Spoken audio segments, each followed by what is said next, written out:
30. Who's up next? Public health.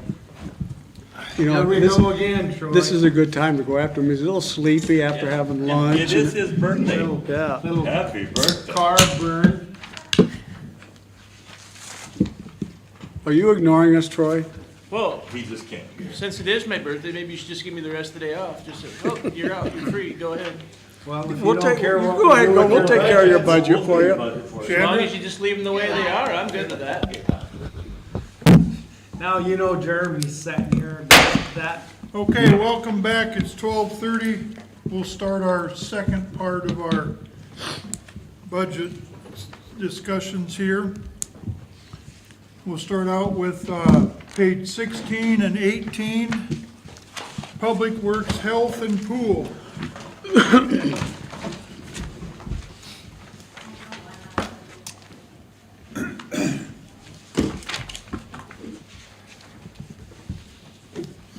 So Public Works Health is your, that's your mosquito control and, larvicides, insecticides. Pretty much been about a barrel ahead every year, so, Mark will be here in a second, but I think he's got, a couple of barrels on hand. So we've had more success, I guess. In the last 4 or 5 years, we've had more success with the larvicide, the tablets. We've been able to control the mosquitoes pretty effectively with the stuff that kills the eggs in the water. What do you got on hand right now for Tempo and Duet and all that? I've got about 70 gallons of Duet, probably 2 boxes of the 180-day tablets, and about 20 bags of the packets. Would you say you have a year's worth of? Probably not of the Duet. That just goes by how wet it is, how much moisture mosquitoes will probably go through. We haven't sprayed for about 3-4 weeks now. It's been dry. With this rain, we might add it again. They're out. So we'll be, This is a so we'll probably 2 barrels next year. general fund.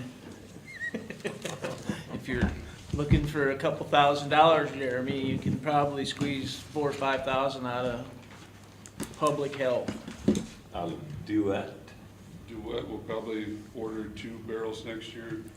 I think they're coming in, I don't see the pricing of it, but I think they're about 12,000 a barrel.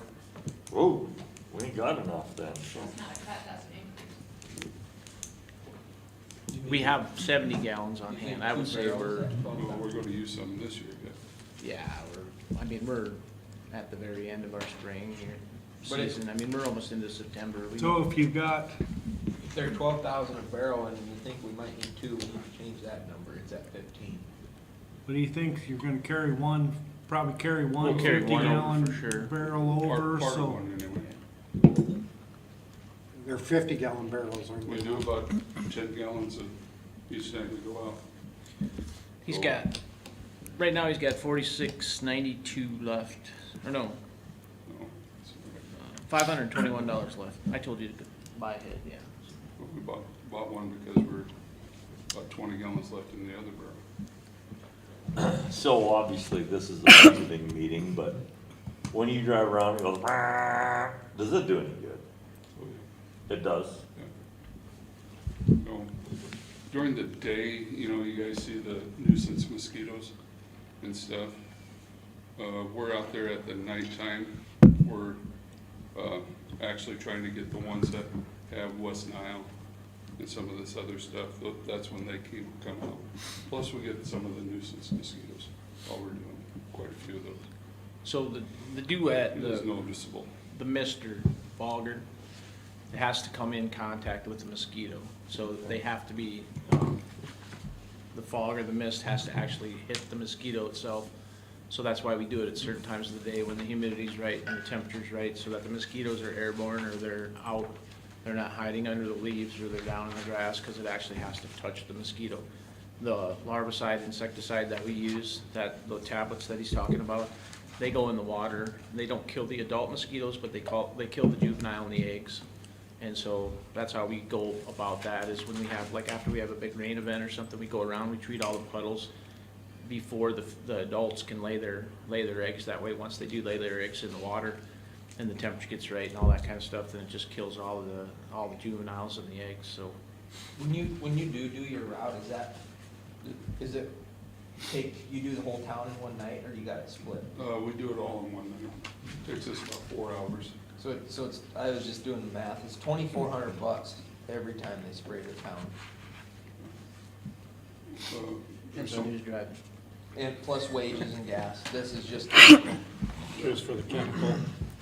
We take things into consideration while, we never spray when the wind is over 10 mile an hour. Because it's blowing it away, it's not doing any good. What we want is for that spray up, and it just hangs there. It'll move slowly, and that's when we do the most good. So less than 10 mile an hour, we're actually doing some good. We watch which way the wind's going so we don't overlap ourselves and stuff. We try and get the bang for our buck. How long does it hang before it completely dissipates? Any idea? It's gone. Yeah. It don't hang there for Yeah, 10 seconds or 20 Oh, seconds. it'll hang there for a couple minutes, 2-3 minutes. You can watch it. Yeah, just watch it drift. You can watch it. You drive by and I see, and there's a trail behind you, but I never paid attention to how long it stayed there. It's the speed that you drive is a big deal too. So like, the controller actually has the controller. If you start driving too fast, it'll just shut the machine off. Because if you're driving too fast, you're just leaving a thin, you're covering too much ground. You're not getting the right height Vapor of the trail. spray and the material. So you got to drive about 2-3 mile an hour, and then it gives it a chance to spread far out, does that- and then the breeze take it. How far does it spread from the street when you spray it? It'll go a block. Depends on. I mean, like sideways and stuff? I mean, Yeah. So if the wind's out of the east, we go north and south. If the wind's out of the whatever direction, we go the opposite direction, so it's. Do you do alleys or just streets? Usually we stay in the streets. Yeah. Usually if the alleys get bad, we might go up there with some tempo during the daytime, or So fog bear mister on the gator. if the stuff is $12,000 a barrel and you need 2 barrels, 15,000 in your budget doesn't seem like it's enough money. We've got 70 gallons carryover from this year. So far, if it gets bad, we might be out. So we again. bought too much this year then, Well, you okay? still got 15,000 in this year's budget. No, No, we didn't just- pay that bill until after June 30th. Oh, okay, So okay, it doesn't reflect in those numbers, because that's Okay. through June, so you have a 6 okay, month all right. history. well, within any luck, we might have 1 barrel or most of 1 barrel left over. Okay. So we might get by next year with this year's one. been pretty wet, how much did you go through? We're on our 2nd barrel, Second. almost done with that. Yeah. We bought that 3rd. We had 1 left over from last year. So we used that.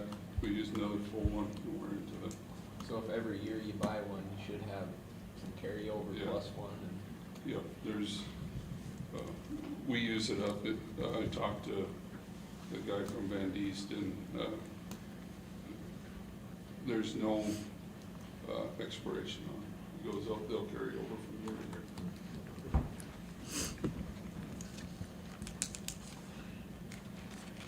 Moving on. Altasoid, We're good. I What mean, is it? we don't have an excess of money in public health, but I think we have enough to get us through 2025. So leave it at where it's at, the 21, Yep. 325. like 3 minutes ago, you're saying we cut 4,000, but then you changed Yeah, your I was mind. kidding. Huh? I was kidding. Okay.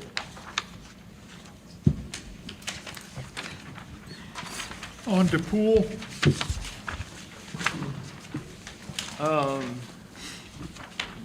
We cut back in a couple of areas in the pool. The personal services are all done, projected out, so, repairs and maintenance, we were at 2,000 last year, or this year, so we did 2,000 again. We don't have any, so we have one project that we're hoping to get done this fall yet. We have like 24,000 and some change left in the pool budget as we sit. So our last payroll has been done. And we are looking at a project of switching over from bleach to gas chlorine. And it'll save us a lot on the costs. A gas 150-pound cylinder is about, it's a little over $100 a cylinder. And they're projecting that we'll use 6 to 8 a year, which is nothing. And then we have to use a different acid, and if we're not using the bleach, because our water in winter is pretty basic to begin with. It's we almost, I mean, our pH runs a little under 8, usually in that 7.5 range. So gas chlorine doesn't affect the pH of the water, so we shoot for a neutral pH of 7. So we'll have to use a little bit, maybe a little bit more, because the bleach that we used was caustic. We had to counter that with a acidic bleach, but so now we'll just be trying to neutralize the water, and we set it at 7. It doesn't necessarily have to be at 7, so our chemical cost should go down quite a bit next year. But we don't know exactly how much until we have a year of history under us. The numbers that we're getting are from other pools that have done the switchover, but we cut back. We don't have any motor replacements or sending anything in for pumps to get redone or anything this next year. So it's a pretty basic pool budget. Travel conference schools, That's for our lifeguards to get their certifications. Haven't received the bill for it yet. And 1,423. 2,522 though, so depending on the staff change. Part of that too is we went through a change in who was training them too. For a while, we did have our supervisor training them, and then we switched supervisors and they didn't have that certification, and so there's a lot of change over there.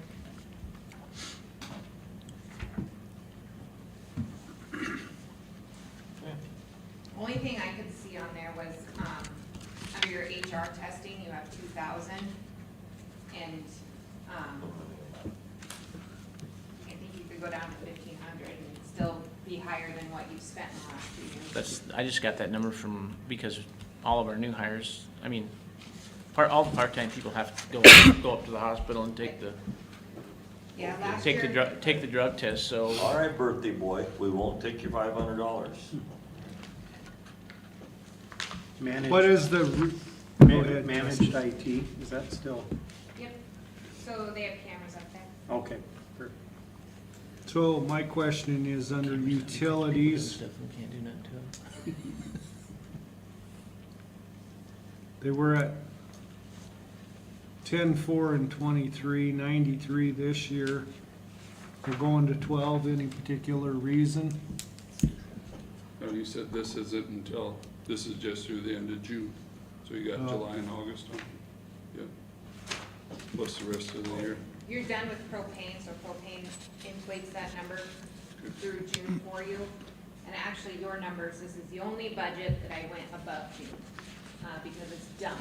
At the end of July, it was done, closed out, so I did put all the way through July on the pool budget, and that's the only one I did that on. So there are no more propane bills that we're aware of, so that should be it. So you should just have some Wi-Fi. We have not gotten word from you to cancel, or to put the cell phone on hold. So since we get that, we can put that on hold and pay a much lesser rate, and then your internet and electricity. So that'll start to trend downwards. Okay. Any other questions on the pool? Okay, let's go on to, It's sure a nice pool though, isn't it? I would say the council at that time made the correct decision to move forward. and oh, get for a new goodness pool. sakes. That's enough, Mr. Clay, okay. Let's move on to sewer, if we could. Indoor. You just got Sewer, same budget as last year, except for we're asking the 150 for sewer relining. And then, be paying for a new Vector truck out of our cash. And I think first quarter of 2025 is when that comes in. So it'll pretty much not eat up all the cash in sewer, but good portion of it. You know how you collect those chips over the years, and then you cash one in every once in a while? You used them all. Just saying. Correct, Councilman Clay. Personal services shows a 9% increase. That is because they're, the individual that is being paid out of there has the potential to get 4 pay raises, 4 bumps if they pass schooling, all of that. And so we have it in there because that's how many tests they can take within that year. That doesn't mean that they'll get all of those, but we have to budget accordingly in case they do. So it's still the 3.4% guarantee, up to 4% merit, and then the bumps of, it looks like, from what I have, it was budgeted for 4.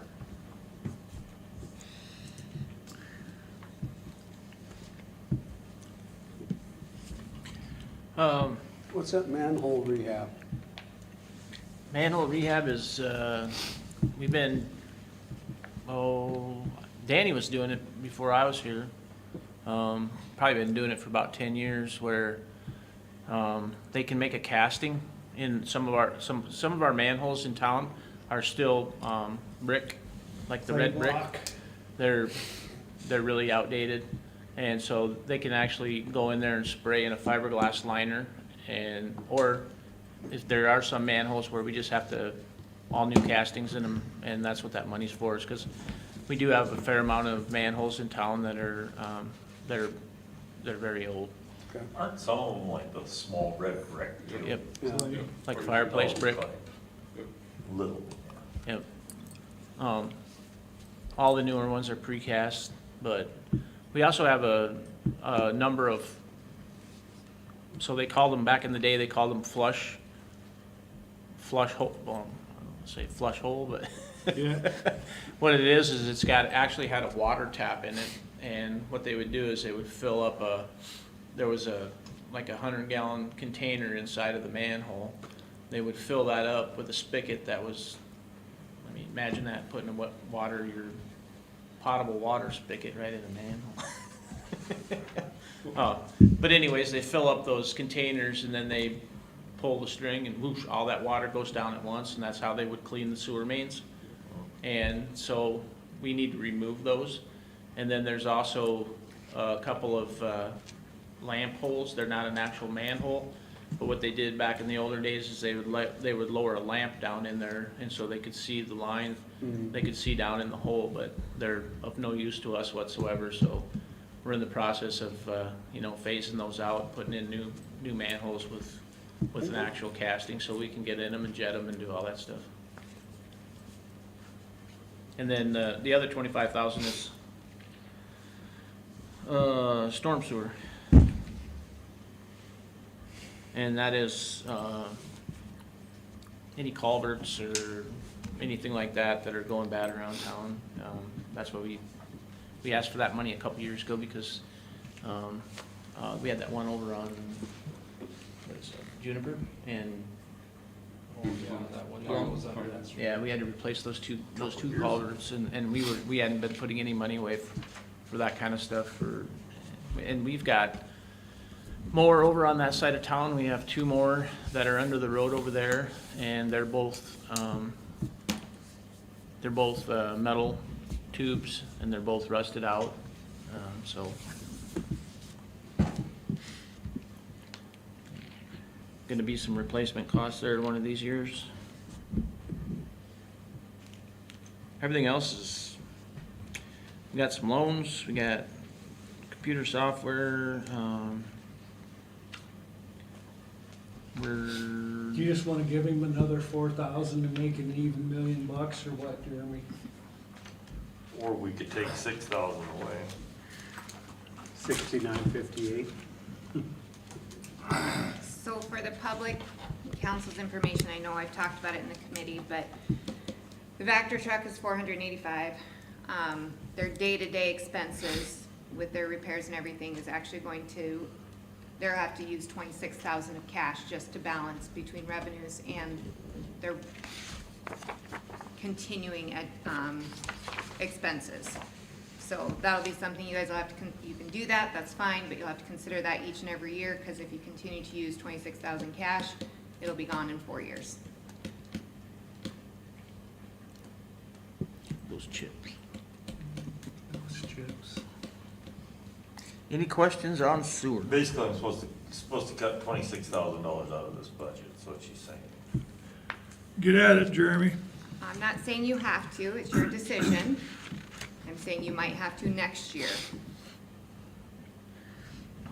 Last year, at some point in time, sewer is not supporting itself. What we're charging for our sewer rates are not supporting our sewer fund. So that is probably something that is gonna have to be addressed sooner than later, is our rates on sewer. It just doesn't support itself. It comes pretty close if we're not doing any projects or adding any extra to it, but it's still not supporting itself. Last year, we did not do a reline project in sewer at all, and we didn't do any manhole rehab last year either. So, And that'll come back to catch up to us eventually. yeah, Yep. So, we gotta stay on top of that. did you do storm sewer upgrades this year? 24. We have not yet, that money. You're going to? Well, we're looking for a culvert for the road going out to the lagoons. Okay. What's the, what is it? Sorry, the annual memberships line? District 3? No, Yeah, we had discussions in committee What? on that, about the, do you remember what I told you your annual memberships were in sewer? we were gonna Your look. discharge permit, maybe? Yeah, yep, your discharge permit, that's what it is. So, because I don't know what that means, what does that mean? And then also, why is it so much higher than it used to be? It was being charged to the incorrect line. Oh, So okay. that's why it doesn't show in the correct line. As far as what it is, that's a question for them. Gotcha. So we have, the state requires us to pay, like we have different discharge permits Okay. and things like that. So we have a general discharge permit, which covers the city for, like our fire hydrants, our water tank, if we were to do like if we had to flush one of our tanks or something like that, we have a general discharge permit. Yep. So that's an annual fee. And then we also have a discharge permit for our lagoon system. Right. And that's another annual fee that we pay.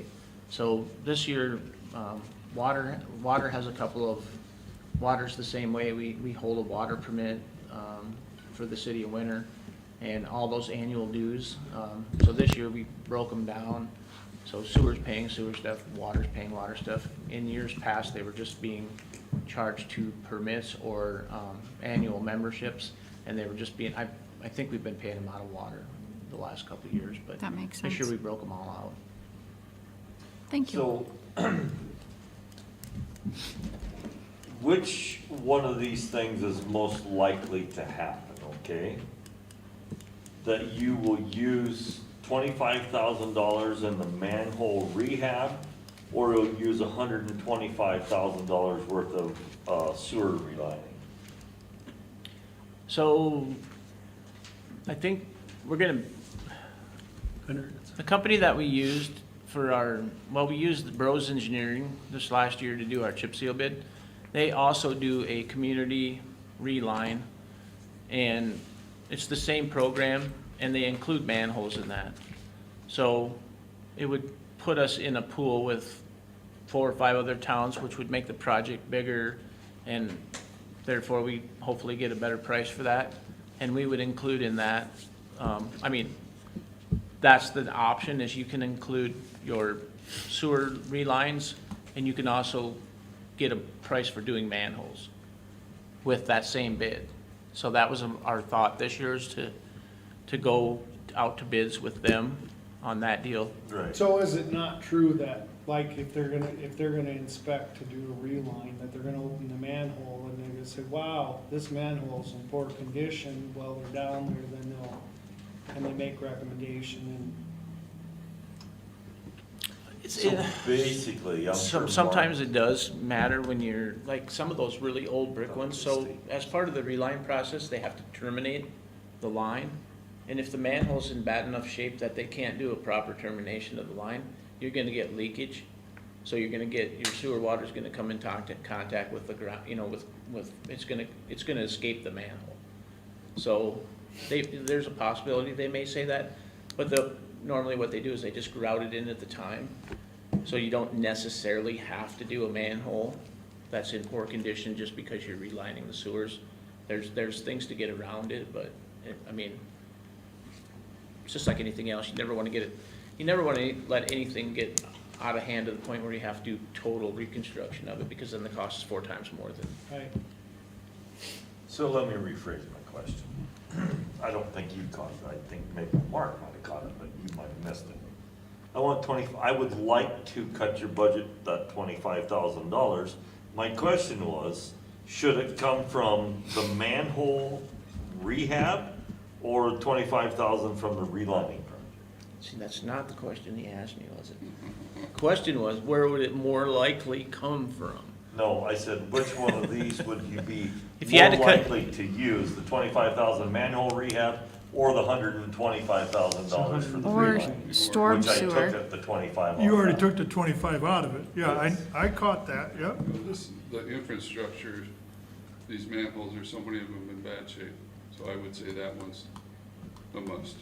Leave the manhole and just cut the relining back, since you only used 121 in But- 23. But you're relining, we've got so many clay tile, we have 100-year-old concrete sewers out there. Yeah, Rome wasn't built in a day either though, but. Right, If you're gonna cut 25,000 out of this budget, take the sewers, take the storm sewer. yeah. Other than you're collecting $1 fee stating that it'll be specifically used for storm sewer. So cut your Would that relining. still be used? The storm sewer upgrade. Yeah. So That's you what you're have saying. $1 fee on everyone's utility bill saying that you'll spend $25,000 on that each year. Or just cut your reline back to 125. That's what I'm saying. I mean, we're gonna go out to bids for it with a price, and so you're gonna go out to bid with 150, and that's gonna include your manhole rehab and your sewer relining. Yeah. So make the relining be 125 instead of 150? I Are don't, you does good the with rest, that? does the rest of the council agree with Jeremy Clay? Are we I mean- voting on this? I mean, the only thing I remember is we skipped a year and we wanted to get more in that relining, so it's advantageous for somebody to bid it. I don't wanna get too low and then get no bids again. But that's where the co-op comes in. Did we he's have that talking about problem with Bros. before with They're having too doing low? the conglomeration We don't of get any several bids. towns, one then- bid. So it's been pointed out to me that I think our public works director walks on water. But however, let me remind the council that the finance officer's opinion on this was that we probably might not want to spend cash in this fund. And if we do spend cash, don't get in the habit of spending cash out of your fund. So it would be best to cut in some people's opinion, it'd be best to cut that back to where we're not spending cash. Do you know in the past what we Councilman came Hughes had a to? question, I would like to answer your question Yeah. for you. About 4-ish years ago, we did like 150,000. And, we Still went don't out to get it. bids for it on our own. We got no bids, so when we don't get any bids, then we can go out and get quotes. And so we hired, A company. HydroClean came in, and I think that year we paid like $27, $28 a foot to do a reline. Year later, we did the same amount, we did the same company, and it was 39, like 39 something, only almost $40 a square foot, or almost $40 a foot. So the price went up really, really drastically in like a year's time. It hasn't come back down, but it was because we were bidding such a low dollar amount, wasn't helping us out any, because $150,000 project for those guys is nothing. Yep. I mean, they're looking for, you know, they're looking for $1 million plus projects. Yeah. So that was the thinking, that we would wait a year, instead of spending the 150, we would wait a year, come back in with like 300,000, and then get a better price per foot on our bid, and it's not working out. We're not getting, Yeah. we don't have the money to do it. So basically, if we don't keep the 25 in there, we're probably not gonna get to use it anyways. Well, so that Bros Engineering does have that community project, and I think that would be our best option to get our best price per foot, would be to join in with other towns, and then they're gonna hire one company, and they're gonna, so that price is, there, you know, if you have 4 or 5 towns involved and they're all doing a, you know, $100 and some thousand, they're gonna, you know, that's gonna be a lot more lucrative to it. Yeah. So maybe we have more of an option this year because there's that going on versus in the past, we had to have a higher budget to get them to be interested. Makes sense. How did that co-op work for, I know it's a different committee, but with the chip seal?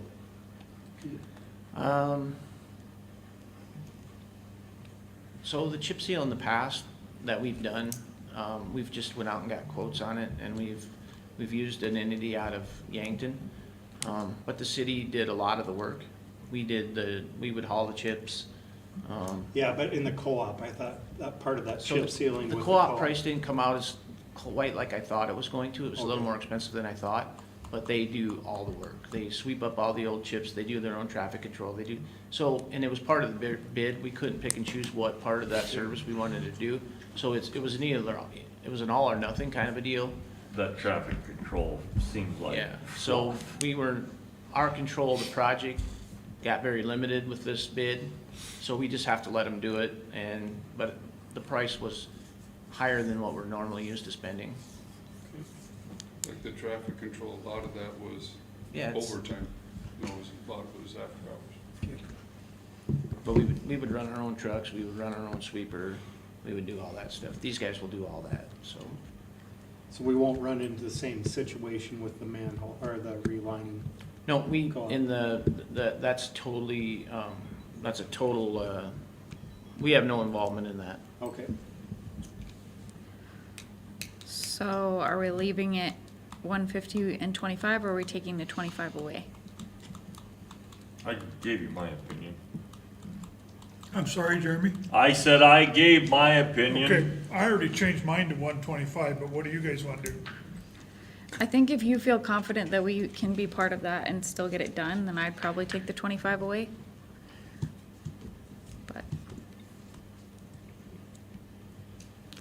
I'm fine with that. If you think we can get on the bid, I don't wanna go another year without a bid. No, Right. we need to push through it. Your $300,000 are down to $125. Yeah. Thanks to Jeremy Clay. do you feel confident in that, Troy? Can you get a bid? Yeah, we'll get, He's going in that community bid, a bigger Yep. project. Okay. We'll still get a bid, do you think, or get some relining done this year? and even if, you know, in the off, you know, we'll get a bid. If we go in with Bros, I'm 100% somebody's gonna bid it. Don't know what price per foot they're gonna get, you know, but it's going to be better than if we bid it ourselves. If we go out there with a $125,000 bid we're not gonna get a bid, first of all. Then we gotta go to quotes, and then it's gonna be one of those deals where, well, we'll get you when we're done with this big project, we'll swing through and we'll do it, but they're gonna make it worth their while. And Right. so much of the cost of any project these days is mobilization. So they're gonna charge you out of that $125,000, because they do bring in some bigger equipment. They've got jetter trucks, and they've got camera trailers, and then they've got their actual machine that they do the relining with. It's a big truck semi-trailer type, you know. You're gonna pay, you know, I would guess you're gonna pay upwards of $30,000 to $40,000 just to get them here. I mean, that's just the game these days. Mobilization, that includes their motel, their travel, their all that stuff, but there goes 30% of your project right there, so. So we just get less done. Lot less done. Yeah, yeah, so that co-op thing sounds like a good deal. I hope it works. I think it will be a good thing for the relining. Yeah. Okay, so we're putting that at 125? Yep. Okay. Doesn't it feel good to give a little bit though, to be a team player? Does everybody give a little bit? It just- Give You it buying him 5 supper years, tonight man. For his birthday then? Yeah, it just feels good. We just bought him lunch, what do you mean? Aren't you supposed to get stuff for your birthday? That's what I was Isn't just it a gonna common say. deal, like you give a present for a birthday? Any or other something, questions not take concerning away? sewer budget? That was the only change, right? Yep. Yeah. Okay. Okay, with no other questions on the sewer budget, we'll move on to the water budget. Water will be just doing our own water mains. I think we're only asking 25 for mainline improvements this year. Everything else, census is our annual membership, that's the 1620. Dakota Pump and Controls is for our SCADA. We do have the option, we talked about it a little bit in water, is we have some loans out there that we could afford to pay off. I think that, what was the total payoff amount? Like, it was just a little over $100,000, Andrew? Just one in water that you would have. I don't have one. Yeah, it's like 180, I wanna say. Yeah, I mean, but other than that, everything else in this budget's pretty much, it's pretty bare bones. You're How's doing our wells? I know we rehab that. one well this year, coming One up well, here. okay. Yep, just be one. It's a year that we do just one, Okay. so. Oh, had a question earlier about treating the water. And I asked the question because maybe I should know, but I don't know. Do we treat our water in town or is it treated out of the well? In town. It isn't, okay. Where at specifically? Up there at the blue tank, we have a blue shed up there, Okay. chlorine shed. Chlorine and fluoride is all we add to. Okay. That's the loan, Lowest one. that, the chlorine building, that's the loan that we still have out right now, to build that. That's when the conversation came up. Do we know what percent interest that loan is currently at? It's a variable. I think the max is 3%. I'd have to pull. I You don't like know to what give it is right numbers now? without Okay. Looking at it, 3% max though, probably? I believe so. Okay. The other thing of note in water is, meters. We're sitting pretty good right now. Some of our 2 and 3 inch meters have shown up, and so, what are you short yet? Do we have everything now? I believe so. So- And we're gonna be replacing a bunch of Yeah, we have, registers on the 2-inch, inch and a half. and what do you have for registers left now? We need to order, right? We need to order, they're between $300 and $400 a piece. There's, right now, 25 of them that are going bad. So, I think the $10,000 will get us by, but it's gonna be close.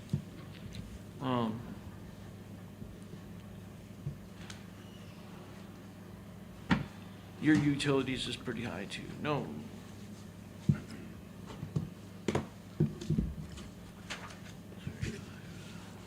Oh, you spent 35,289 in 2023. Yeah, that's pretty much in line. Under personal services, there are 5 potential bumps available. That's why that's up 7%, just due to bumps that are available for taking tests and certifications through the city of Winter. 5 total or Yep, 5 5 per? total. Okay. And then we're transferring out 200 from water this year, which is not different from past years where we have not transferred out of water to the general. But I've asked to keep electric under $1 million so that we can keep building our electric for some of the upcoming projects. And Mark is sitting pretty good in water. He's got over $1 million, I think, in cash on hand, 1.2. 1.2. And, the projections that we used for the revenues, we pretty much didn't include any of the new metering that we put in the last, couple of years, so his revenues will probably come in, they're gonna come in better than what we've projected here, so water's sitting pretty good. Awesome. At some point, Chandra, if we don't raise rates, could we use water to supplement the sewer? Water's an enterprise. Easy Yes. answer is yes, because you can supplement any budget that you wish. Not easy answer is if you continuously supplement an enterprise fund, the sewer fund, every year, then is it really an enterprise fund if you can't support itself? So that's where you'll get into trouble. If it's a once in a life, or every once in a great while, we have done that when Okay. we've had projects going. But if it's continuous every year just to meet your day-to-day expenses, then you're gonna have to raise rates at that point in time. If Are you sewer thinking- is gonna continue to be an enterprise fund, we need to give serious consideration to a revenue increase. Correct. Correct, and ultimately, because of the loans that you have in sewer, it needs to remain an enterprise fund. That was my next question. How hard is it to switch it from a non-enterprise? You don't ever wanna do that. Okay. That'll cripple Never. your borrowing ability if you ever need another loan or something and you go and do that. They're gonna tell you when What you have to charge. when you go to borrow, then they're going to tell you what you're going to charge. The Miller And at that point, you situation. would take a huge Correct. rate increase. Yeah, okay, perfect. It's, Hence why Jeremy was insisting on 25,000. It's 2.25% on your chlorine building. Thank you. On what building? Chlorine building, so The your loan water that we department have. loan is 2.25% interest. Mark, I think I failed you. I can't find anything in your water budget to cut. you're not looking hard enough, Jeremy. Can you help out, offer something? Even with transferring $200,000 out, he will still make 15 grand next year. Oh, we must be charging too much then. We gave you $200,000 and you're asking for more? Yeah, well, talk to the jail. Hi, Mitch.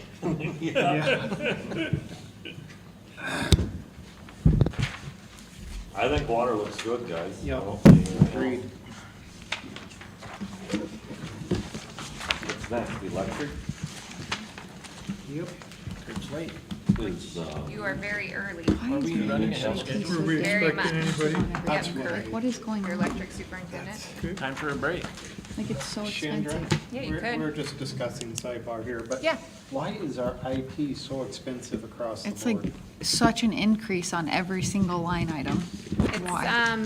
It's right around $10,500 every month for the Yeah. entire city. We added all of the cameras, You wanna- all of the doors, all of our computers, and then as we're getting more and more with the Microsoft emails and going away from Golden West emails for safety and security purposes, those also cost us so much per month. Is this gonna be, like, I mean, that's a Hey, we're running forever. ahead of schedule. It's Can you like come? unless you monthly vote to forever. get rid of it. Unless you get rid of it, Right. which, Thanks. I don't How long know, is I our mean- contract? Took us 3 years to approve managed IT. For sure. Probably so take us 6 years to get rid of it. you could change and not have your, See when you're good. Have a nice day, thanks for coming. Thank you. Don't give them a chance to ask questions, just cut them off. Chandra, go ahead and finish, please. Yes. you could change to remove your doors and your cameras off of there when your contract is up. It is a 3-year contract. You can always give them notification that you want to change within so many months. That would lower your parks, your streets, some of these other departments, this building, for instance. But what the benefit of having it is anytime one of those pieces of equipment fails, yes, we have to purchase the hardware, but they come in and they install it for free.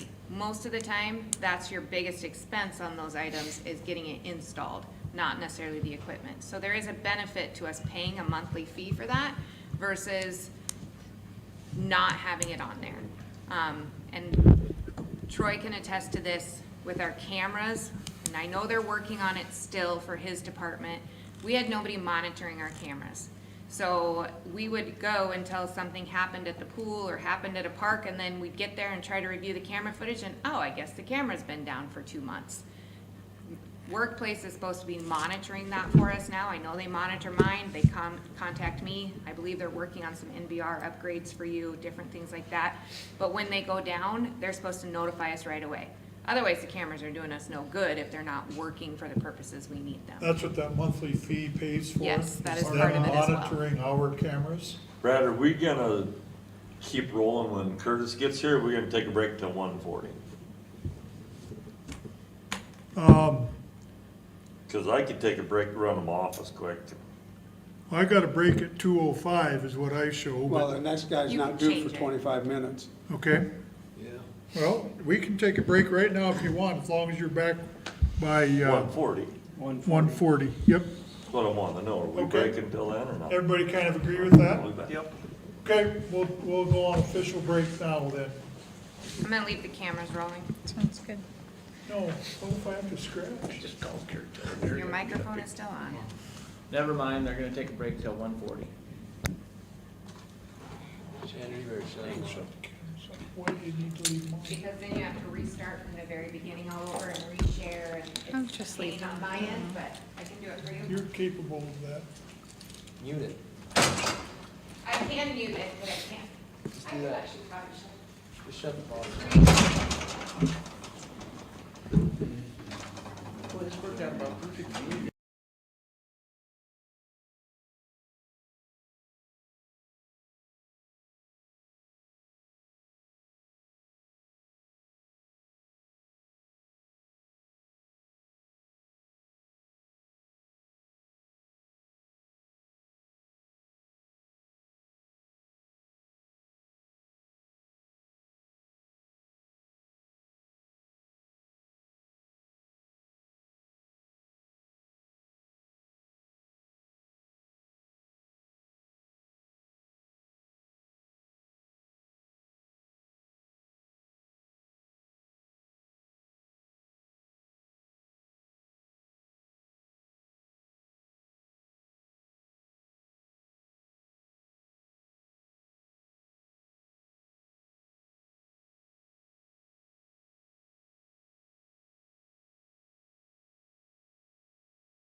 What was it? Yeah, this is an hour.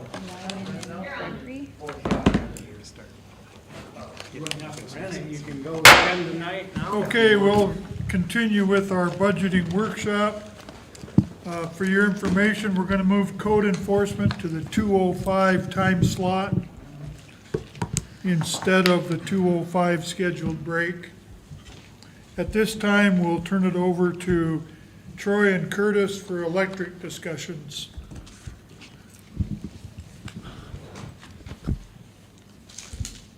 Pretty much set. I guess,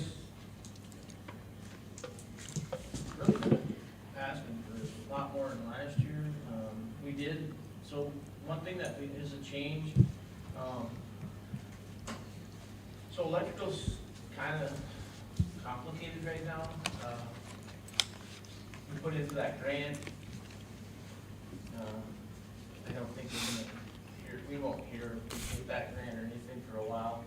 But what we're trying to do is we're trying to budget, we're trying to get church set up for, EGRs, gave us our 15-year plan.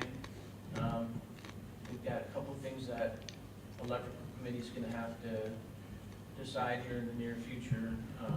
One being what we're gonna spend out at the transfer station if we go that route, or shortly after budgeting season.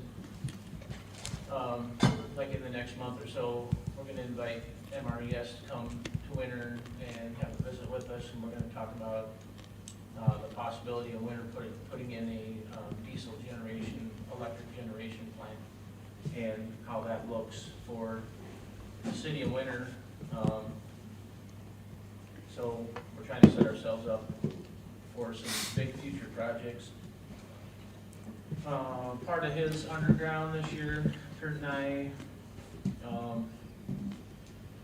we've just run into a lot of issues in our alleyways where we only have 10 feet, so, and we asked for $45,000 for consulting, and that is because when he goes in to do a project now, we've already got next year's project laid out, and we're gonna have DGR come and stake everything, so there's no question about where the property boundaries are, where we have to set a transformer. There's going to be, we've already run into it once where we had to get a easement from a property owner to put a box in. So we just wanna make sure that we have enough money in there to get that stuff laid out, so we can avoid these issues with property owners and make sure we have enough space in our alleyways that we can get that equipment in there without running into problems, because we only have 10-foot right-of-ways back there, and some of these boxes are fairly large, you know, they're like 10 by 4 by 6, some of the bigger ones.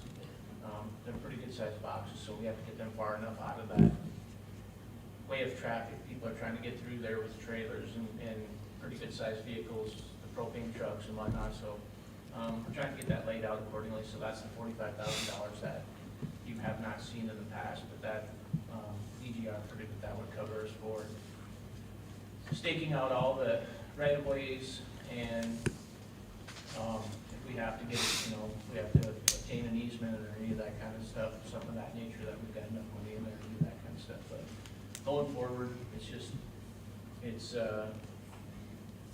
good practice to do that, because it's just good for us to be able to have that stuff all laid out so the public can see where we're at and where we're going with all of our stuff. So that's a little different, something that's different from last year. His supplies, 120,000. So that's to include all of his materials that he needs for doing the next year's project. And next year's project is basically from 7th to the highway, and then east of Washington. Yeah. 7th to the highway. Go. That's our shop. Oh. 7th to the north, back to the highway, and then east of Washington Street. We'll be pretty much doing that area next year. So I have a question, Troy.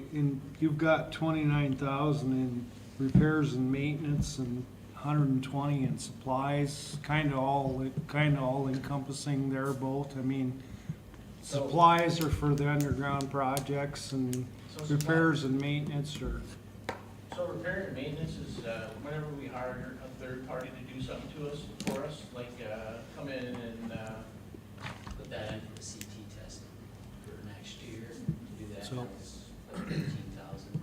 Right, I remember we talked about that, but. That's what I was gonna ask you, what you're asking for was, and that's under supply. It'd be under, that'd be under the repairs and maintenance, be a Repairs third and party maintenance. that came in. And just a reminder, Kurt, you did give up, what, on your, A lot. okay, I was trying to throw you a bone here and give you a chance, but there was more, okay. Was it a real trailer or something you're Yeah. asking for? Yeah, And you wanted the CT worse, so you went the CT testing and gave up the real trailer? So- correct? and then, yeah, that was kind of it, and then we do have money in for equipment for, high voltage fault indicator and a low That's a voltage one. 30 grand. Yeah, I think that was gonna be kinda right around that total. That's the tool budget. Yeah, it's in equipment, but yeah, the tools is for when our grounds get tested, everything like that. So we went from 10,000 to 30 in that line. That's right, that's. what I thought. Tools. Mm-hmm. Yeah.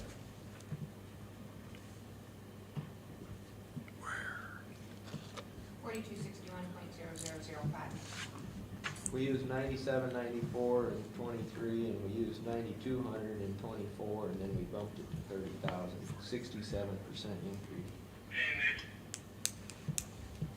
This year, you will expect I still to buy another Under supplies, Five, so far. $4261.0005 7. tools. that's sitting in my hands right now on it. 4261, I don't have that. I think we had $4,000 or $5,000. Maybe I have a different When our page. grounds got tested, that they didn't test, Thank you. right? We had Nope. inflation. That's water. Here's electric. So just so that I know that I heard that right, we're spending over that amount this year. Yeah. Over 30, you're saying, We'll be or? Over the 9. Okay, Yeah. yep. We'll probably be closer to 20. And so what are you planning on spending that on next year to get to 30? We'll have, probably some of our grounds will probably come back bad, and that was about 7,000, I think, when I did it this year, and then we had to replace some of our crimpers, and there we have a few of them that are getting old too. I can't say that they'll go bad, but they have been going bad, and they're $2,000 to $4,000. So we have about 2 of them on each truck.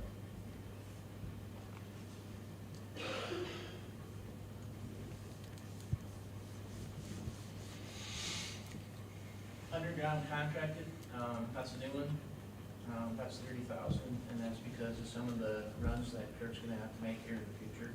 We don't have the equipment to do it, so we'll have to hire it out. That's primarily boring, right? Yeah. What's the 100,000 capital improvement? This is, That'd be like us putting the underground in. Is that going underground? Yeah. Yeah. Yep. So that'd be wire, transformers, basements, that type of stuff. Okay. I thought that's what Troy said, the 120,000 worth of supplies was is to do next year's project. 120,000, so supply line is, like this transformers, transformers used to be. That ought to be broke It's got, out. Transform's got its own Transformers are line. Equipment. But what changed and we put it under supplies this year. Shouldn't have, by state law, it's equipment.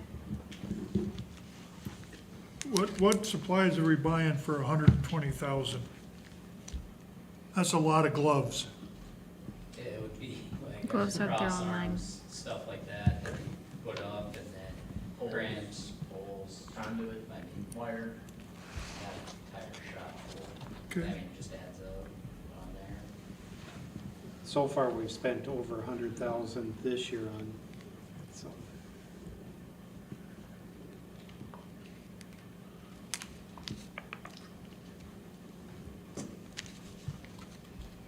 There are 2 pieces of equipment that are getting paid off in 2025. One of them, the boring machine was $1 buyout, and the track loader was $36,400 buyout. What about a skidster? Is the skidster hitting the end of the lease or something, or is this a different The department? track, is Huh? that the track? Yeah, yep. Oh, that's the skidster, it's this Track loader, yeah.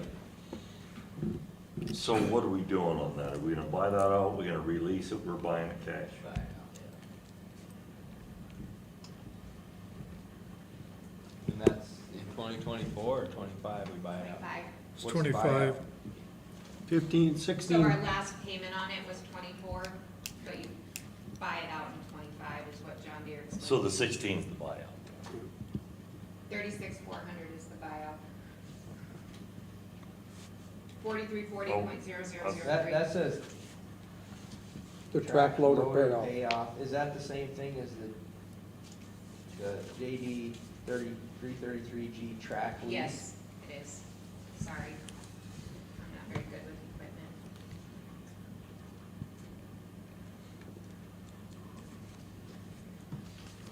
I'm just noticing that this is different than my sheet. It is. So I'm asking, where, we've got 120,000 for supplies. But then we've also have $100,000 for capital improvements.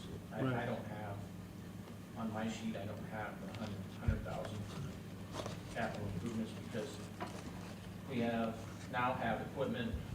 So we have 55,000 for equipment, and then under the same GL code, so it still falls under equipment, it's 4230 or whatever it is. We have 37,000 for, load management, and that's our, Landis and Gear, that's our annual payment. But then we also have, for transformers, we have 45,000. So, I don't know, I haven't changed those numbers, so the ones I've been given to your committee have both of those on it, so if it's just It seems like that 120 and that 100 are, we're doubling up. well, my last sheet, in the last electrical committee meeting, we took the 100 off. It was all gonna fall under the 120. Good deal. Yeah. Save some money. Okay, we cut 100, what are you guys doing? Am I missing something? No, we took- Where'd you take the 100 off of? Huh? Capital improvement. Capital I think improvements? that was part of the equipment thing too. We added some in there. If I did get a call. We can still take Chandra's computer. That's why it was high on equipment.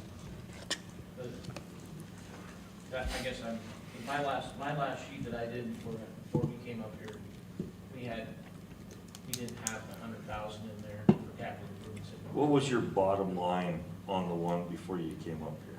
I don't have it here. Okay. We had 100,000 for capital improvements on there. We took the 30,000 out of it. We were at 130 and took it, put it in underground contracting, but the transformer one, I think we took that out. And put that, some of it into equipment. Because the 37 has to stay. That's our Landis and Gear annual. So then, You see, the equipment one gets slashed a bunch, from 251 to 55. right, but that, That was a Well, we bucket had truck. Lease a payments. truck. Yeah, we bought a bucket truck. That's the truck. And then the 36,400 stays because we have to pay off that. loader, or the track skid steer. So I guess what I'm questioning is the 45,000 for transformers and the 55,000 for equipment.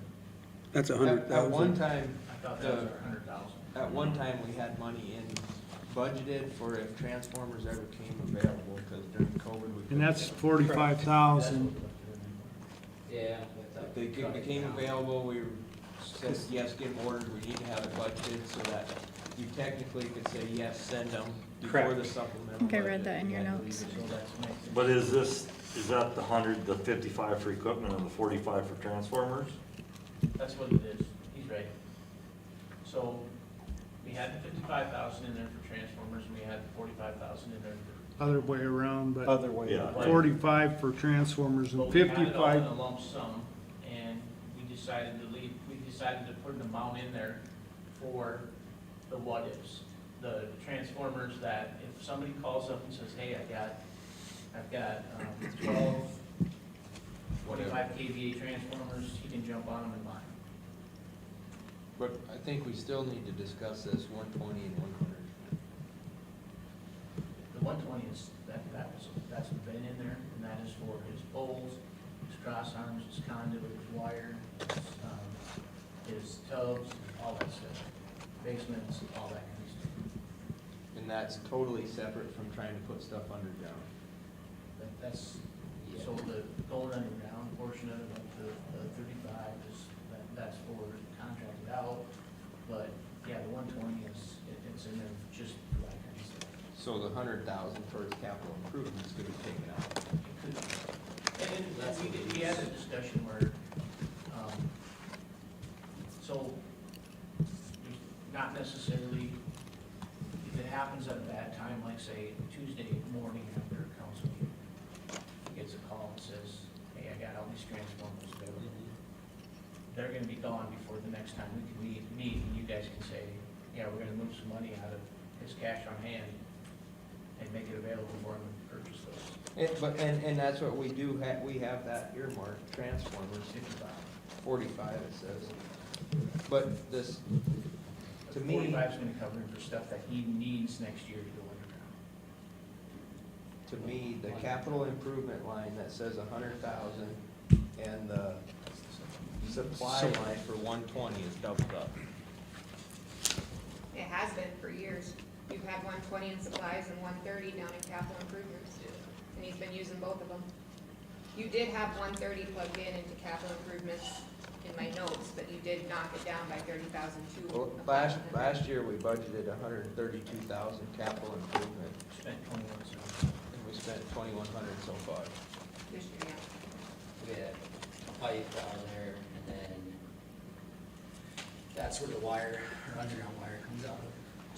Like the supply line is for like, kind of just the supplies that we have on hand every day, not the supplies that we put underground on there, so it's kind of fuses, stuff like that, and then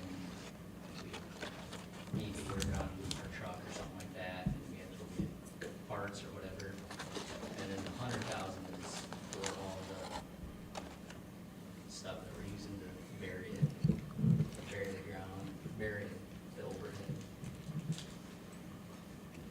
Is there like a phasing system that you guys are going through for the underground work?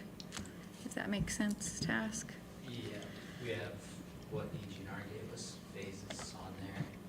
And so they just gave us pockets in town to vary, so that's what we're going off of now. So the 120 that we budgeted for, which we kept in there, he's already to date spent, 101. he spent 101. But in the capital improvement line, last year we budgeted 132. The year before that, we budgeted Nothing. 0, and we ended up spending 35,000. So that is the line in my last report that I did, that was the line. that was in my budget. That's what we're trying to ask. The 100,000 capital improvements, did that get broke down into the transformers and the other one, the 45 and the 55? That's what it seems to me, but I don't know if that's right. And I apologize, I don't remember that. Well, 4330 is capital improvement, and 4340 is technically equipment.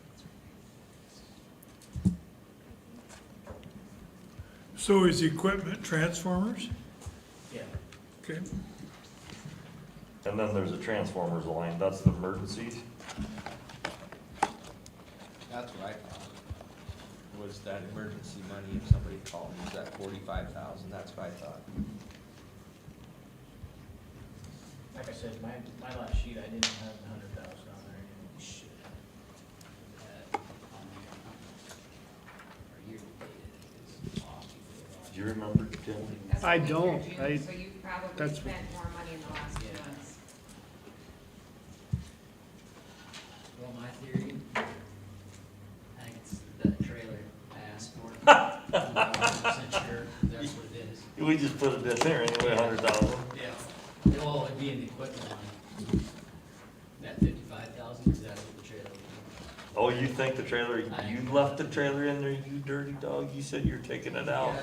You tried sliding it through.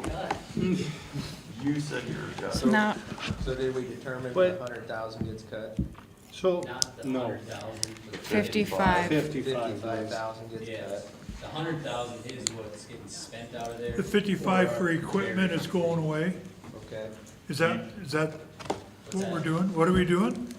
The 100,000 goes away, right? No. 55,000. The 55 equipment line on there. And keep the 100. You're starting to sweat. It's hot. That's not much of a trade. But you do think that 55 was the trailer? Yeah. Gosh darn it, Kurt. Without having three, should've just said, well, I'll probably get rid of the 100, I'll Well, keep you're my cutting something that trailer. would actually need like 100,000. Well, and I think some could be shaved off that tool line too. I think we could go to 15 on that.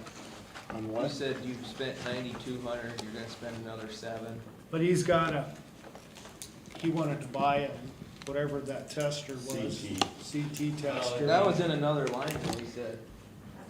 Well, you asked me that, and I said, well, that was equipment, and I think that got put in the toolbook as far as the high voltage fault locator and the secondary, the low voltage fault locator. And that would leave us at 15,000 roughly for like our grounds and everything like that, and if we had a crimper, then we had to replace. And then when Jeremy started talking about that 55, and previous ones I've asked for a wheel trailer, and he cut that right away, and then it got slipped in, and that's where I was confused on there, so, because coming out of the tools would be our fault locators, wouldn't have. So you need the 30,000. Yeah, All right. please. Please. You've already given us 55, Some of these right? $15,000 or $20,000 tools, maybe they ought to have their own line. Your own mind. What's the, It makes it easier. Chandra, Yeah. can you explain the 9% increase on salary? Yes. That is because we have, one individual who become a full-on journeyman lineman in 2025, and another one who will be able to have 2 6-month bumps Okay. per contract. So basically, Kurt, you didn't cut anything because we'd already cut the trailer in committee, but you just left it in here, so you had a sacrificial lamb today. Sure. Let's look at that route. so we're taking 55 off. Yep. Okay. The 55 is gone now too? That's the Only. only thing leaving. Only, we kept the 100. Oh, keep the 100, get rid of 55. I think we lost ground there. He knew he was gonna cut one or the other, so he picked 55. Okay. Sleight of hand. Can't cut. So I have a question, because, and I remember we talked about this in committee, but the load management, you said today in this, that line item should be renamed because we don't use load management, but we need the Landis, whatever, It should be an annual membership. for Landis and whatever, Landis gear should go under like annual memberships or contracts. or just rename that. But I think we have So that should actually be under software. we have a 5-year guarantee with Landis, I think is what we have, and we're in year 2 of it. But, so what I'm saying is the line item that says load management is not a proper name. The money, the 45,000 or whatever, 37,000. 37. I think in water you called it It's a software, so same as census in water, so I just need to move that down. I didn't realize that's what it was for, so I can move that, that's not a problem. Load management is actually software. Okay.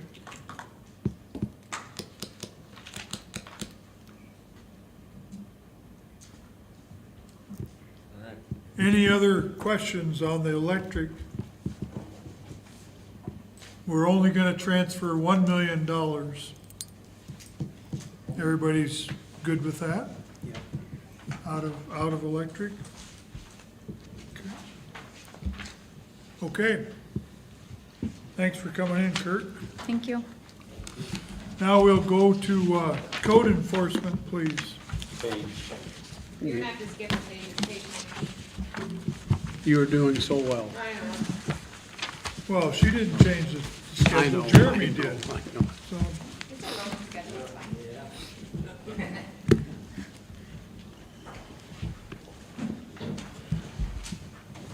Oh, well, Dan, what did your committee cut that you just chose to leave in your budget? That's supposed to be your job.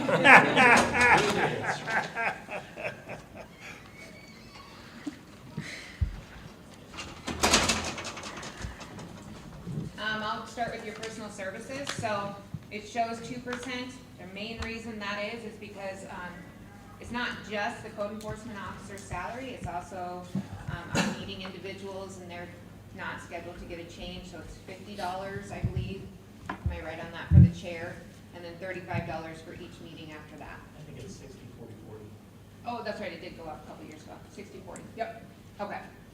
So those did not go up in price, therefore it shows only a 2% increase versus the guaranteed 3.4 up to 4%.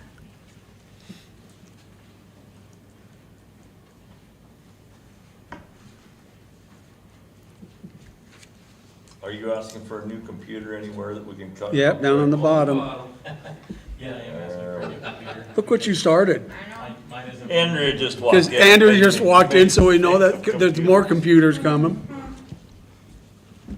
So, yeah, I mean, the only significant increase that I'm asking for is in, a big consultant line. And that's so we can do some things with District 3, ask for some more, go after some grants to work through the code enforcement, issues and stuff like that. And then, be able to get, some more insight in how to properly do what we're, Fine people.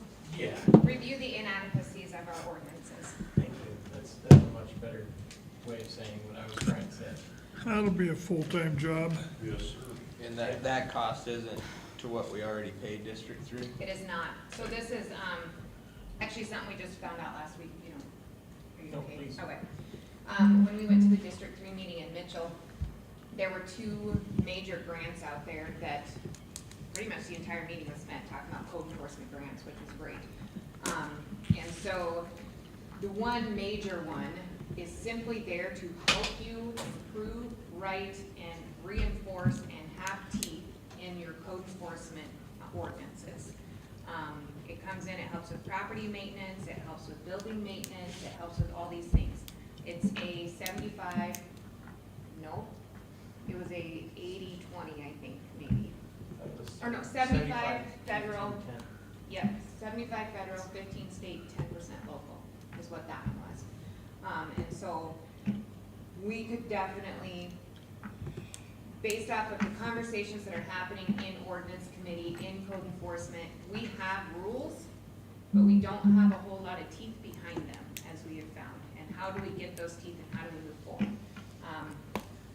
Also, in ordinance, it was mentioned, our current city attorney is very, very new to municipal law, to code enforcement, and he would like some help too, through code enforcement, to get another attorney potentially to help us with that and to work through those issues and figure out how is other cities doing this and how are they enforcing it. So some of that would go towards potentially paying another attorney to help us as well. District 3 does help write ordinances and our comprehensive plan, all of that, so they do help with that, and that is part of what we paid them, but this will help us go further than what we have before. Cool. That was the only major increase that we're looking for. Otherwise, annual memberships, the reason that one went up by $500 is that's our building inspection software. Take a minute, Dan, and explain to the council what you're going to accomplish between now and the end of the year, so that this all kind of ties together for a second. So, yeah, what I've been working on is my plan is to be certified as a building inspector by the first of the year. And I want to, I'm going to have an SOP built, and I'm also building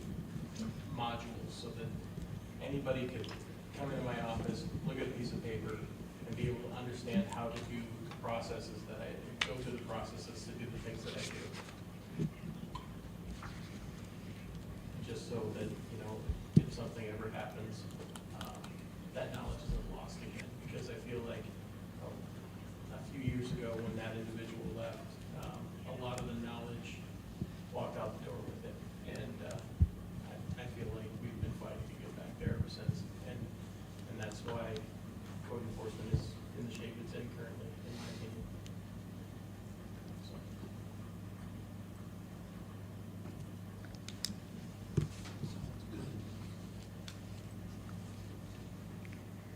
I really can't find anything to pick at on here, Jeremy, I don't know.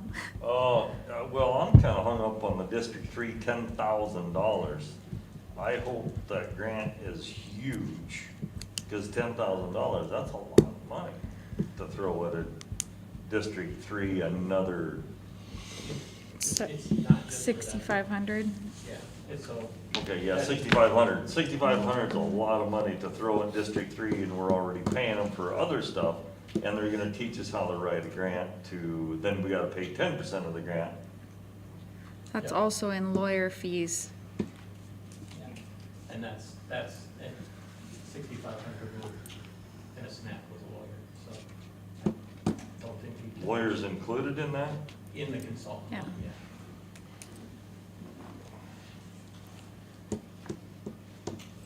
I will say we do need to figure out, in my opinion, a much better way to enforce we have on the books. Right. Yeah. You know, I mean, it is kind of a joke when somebody says, well, yeah, that's what your ordinance is, tell me how you're gonna enforce it. And you say, well, we can't. That's the biggest complaint you hear from people out there, is that we're not enforcing Every week. ordinances. Right. And that's been since the beginning of time. Yes. It's such a moving target, and it all comes down to the tolerances of the council that's setting at the time and what they, you know, what they want, you know. Because I can tell you this was the same thing 10 years ago, or 12 years ago. when I think was that's a previously good- on, you know. And that, at that particular time, I can tell you that and not knowing, somebody the code enforcement guy come in and said, you know, we need to follow International Building Code. Dan, could you go get your book and just show them? It's this thick, isn't it? Yeah, International Building Code. So if somebody wanted to find a reason to stop something in Winter, South Dakota, you just start digging in that book and you'll find a way, because it's, I mean, if what I know now about it, if I'd known it then, I wouldn't have voted for it, okay? Because I understand that if it's used properly, it's the right thing, but in the wrong hands or the wrong interpretation, it just muddies the water and makes it harder. Well, I think that the past has led us into having problems now, that we need to try and fix it. You know, I mean, it's not, you're not gonna ever get it perfect, because it's because of the animal that it is. But I think we have some stuff in here that probably needs to get fixed. And like Austin said, we have to have something that we have teeth with, that we can actually enforce it. Because I think there's too many things now, the way it's written, it's kind of unforceable. It's just written to appease people, I mean- as opposed to be written for results. Even if you put it simply like, we're paying you X amount per year to do the job that you do, but then we can do nothing with what you're doing. It's a huge waste of a salary, which is not what I'm saying, because I think your position is very well needed. But if we can't enforce anything, we're just wasting money. So $6,500 to me doesn't seem like a crazy amount, as long as we can get money back and it's, you know, potentially paying itself off there. And more, hopefully. If we show progress. Right. And I appreciate in the last 7 or 8 years, Dan, you're the first person that didn't ask for a new car. Well, Well, at least I didn't even have to see it. We got a plan. Yeah, at least We- we can say we've got a plan. We're gonna help him. Not a new car, but it's a car or a vehicle, and we think it'll fulfill his needs, so. My question is every computer in the city of Winter not compatible with Windows 11? They're old, is what they're trying to tell you, Jeremy. It just seems like there's safety in numbers, because there's been 2 This is just 2 of 3 or 4, We have 7 right? computers throughout the city of Winters. This This is isn't 2 out of 70 isn't too jail bad. and. Yeah. So far. My computer at home currently is not compatible with anything. Yeah, I know. My office is Windows 7 and it's still. Well, my computer at home isn't even compatible with me. Dan, tell me how bad you really need a new computer. He does. If, managed IT says I need it, then I need it, that's all I know. Well, let's cut managed IT. We already talked about it. Gee, not again. You wanna cut the 120,000 a year? Yeah. I don't know if you noticed, but I did cut my managed IT budget. How did you do that? And can you show everyone else? Yeah, I got rid of a computer, Ugh, that's how I He did it. had 2 computers, now he has 1. that's, Okay. One that's no longer compatible. 2 old ones and getting 1 new one, right, Dan? How can Okay. how can we cut computers in this next session if we, don't do a little something here? Andrew's She's shaking shaking her her head head. already. She said, leave my stuff alone. It's not even your birthday, Dan. I know. The number 1 line throughout this budget that is a struggle bus that we don't really know, we kind of pick and choose what goes to it every year. It's been that way from 4 code enforcement officers ago, and that is your code enforcement line, 4225. As we find things that might fit underneath that, I don't know where that code came from. I don't have a true definition of what that is. Every year they ask me, every year I say, your books, maybe, if you want to. Oh, Chandra's trying to find a sacrificial lamb for us, aren't you? Thank you. Yeah. She's turning into the female version of Jeremy. I mean, I handled everything else today, so that, Throwing us a bone. we haven't spent that amount you have not, since, that's, so. that's why I brought it up. That's what she's doing. She's Yeah. throwing Save us a bone. $1,000 right there. Exactly. Just- Okay, We can kick that to 1,000, right, Dan? At least now we feel like we have a win. Yeah, absolutely, that works. Now let's talk about this computer. Okay, let's talk about capital improvements. If I do get my ducks in a row and do get around to being able to hopefully tear down some buildings that are in desperate need of repair, or not desperate need of repair, but desperate need of coming down, Demolishing. am I going to be able to come to you guys and get that money? I'd be able to make those. If it comes projects down to, hey, everything is in line, all I need is 50,000 for this building, you'd have my vote. Because You got my we did vote it, for you see darn it, sure. Mine too. you see in Not 22, even question. we budgeted 100,000 if I'm, my decimals are, and we spent 140, is that right? 14,000. 14, but we budgeted 100? Yep. And then the year before that, we budgeted 100 or something, didn't use it, maybe the year before that, we budgeted 100,000, that didn't work.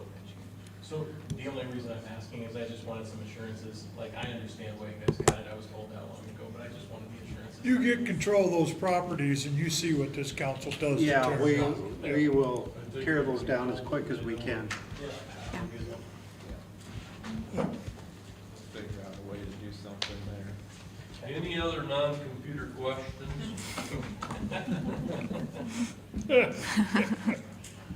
It's not on to you, Jeremy. You're gonna have to find another item. Are you okay with that computer, Mr. Clay, or not? I use an old computer, I get by just fine, but Tim, the IT guru sitting here says it's a need, not a want. It's the cost of business if we want to progress. I know he does a lot on his computer, or should be doing a lot on his computer if he isn't, but Tim says you need it. Okay. Okay. Thank you. I don't know a darn thing about Thanks, it. Dan. Thank you. Thanks for the $1,000. The struggles. Have to buy a new mic stand, put that out of your budget there. That's fine. Are we going to police now? Yep. We're 10 minutes ahead of schedule, but we're ready to go. Well, Keep I'll see if I rolling. can't take up all my time and then You some. go right ahead. Okay. No one wants to leave early anyway. This will be page 11, you'll have to go backwards.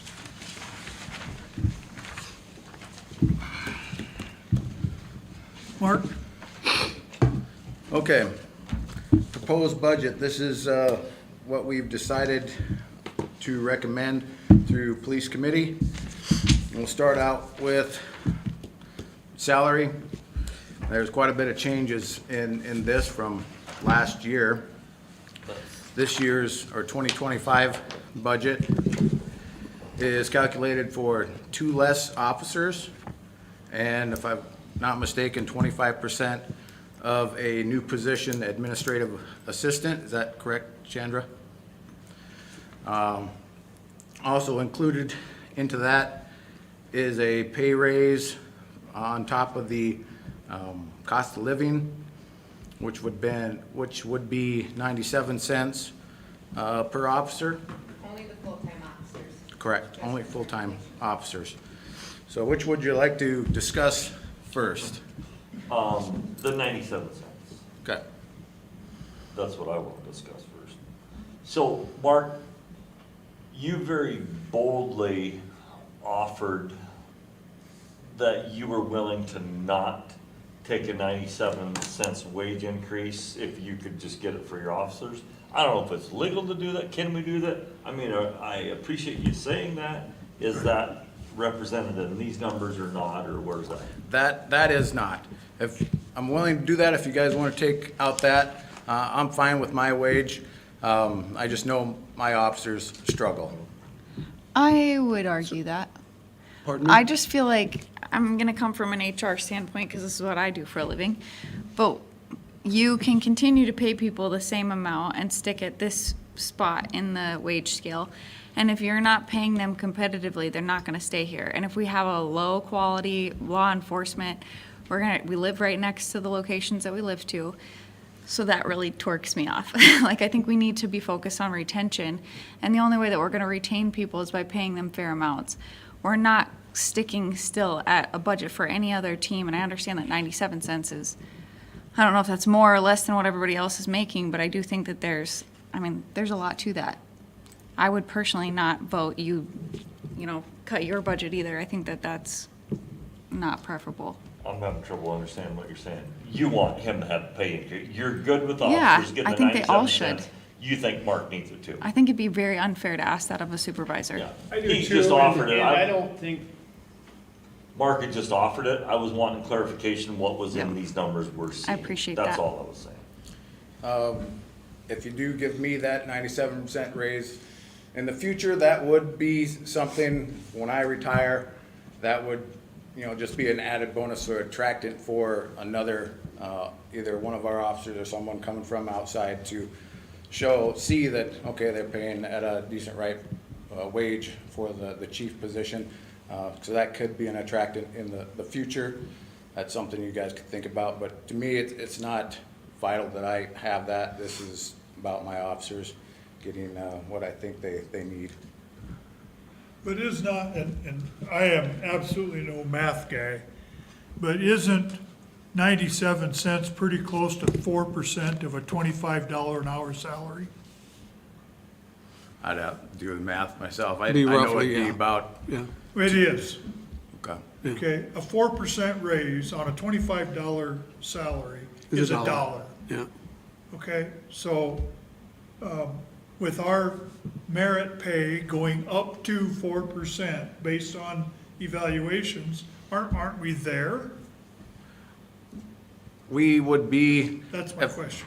If we started at the beginning of the year, 2024, with a 97-cent raise, we'd be closer to what other departments around the state that are our size make. Wouldn't be quite up to that spot.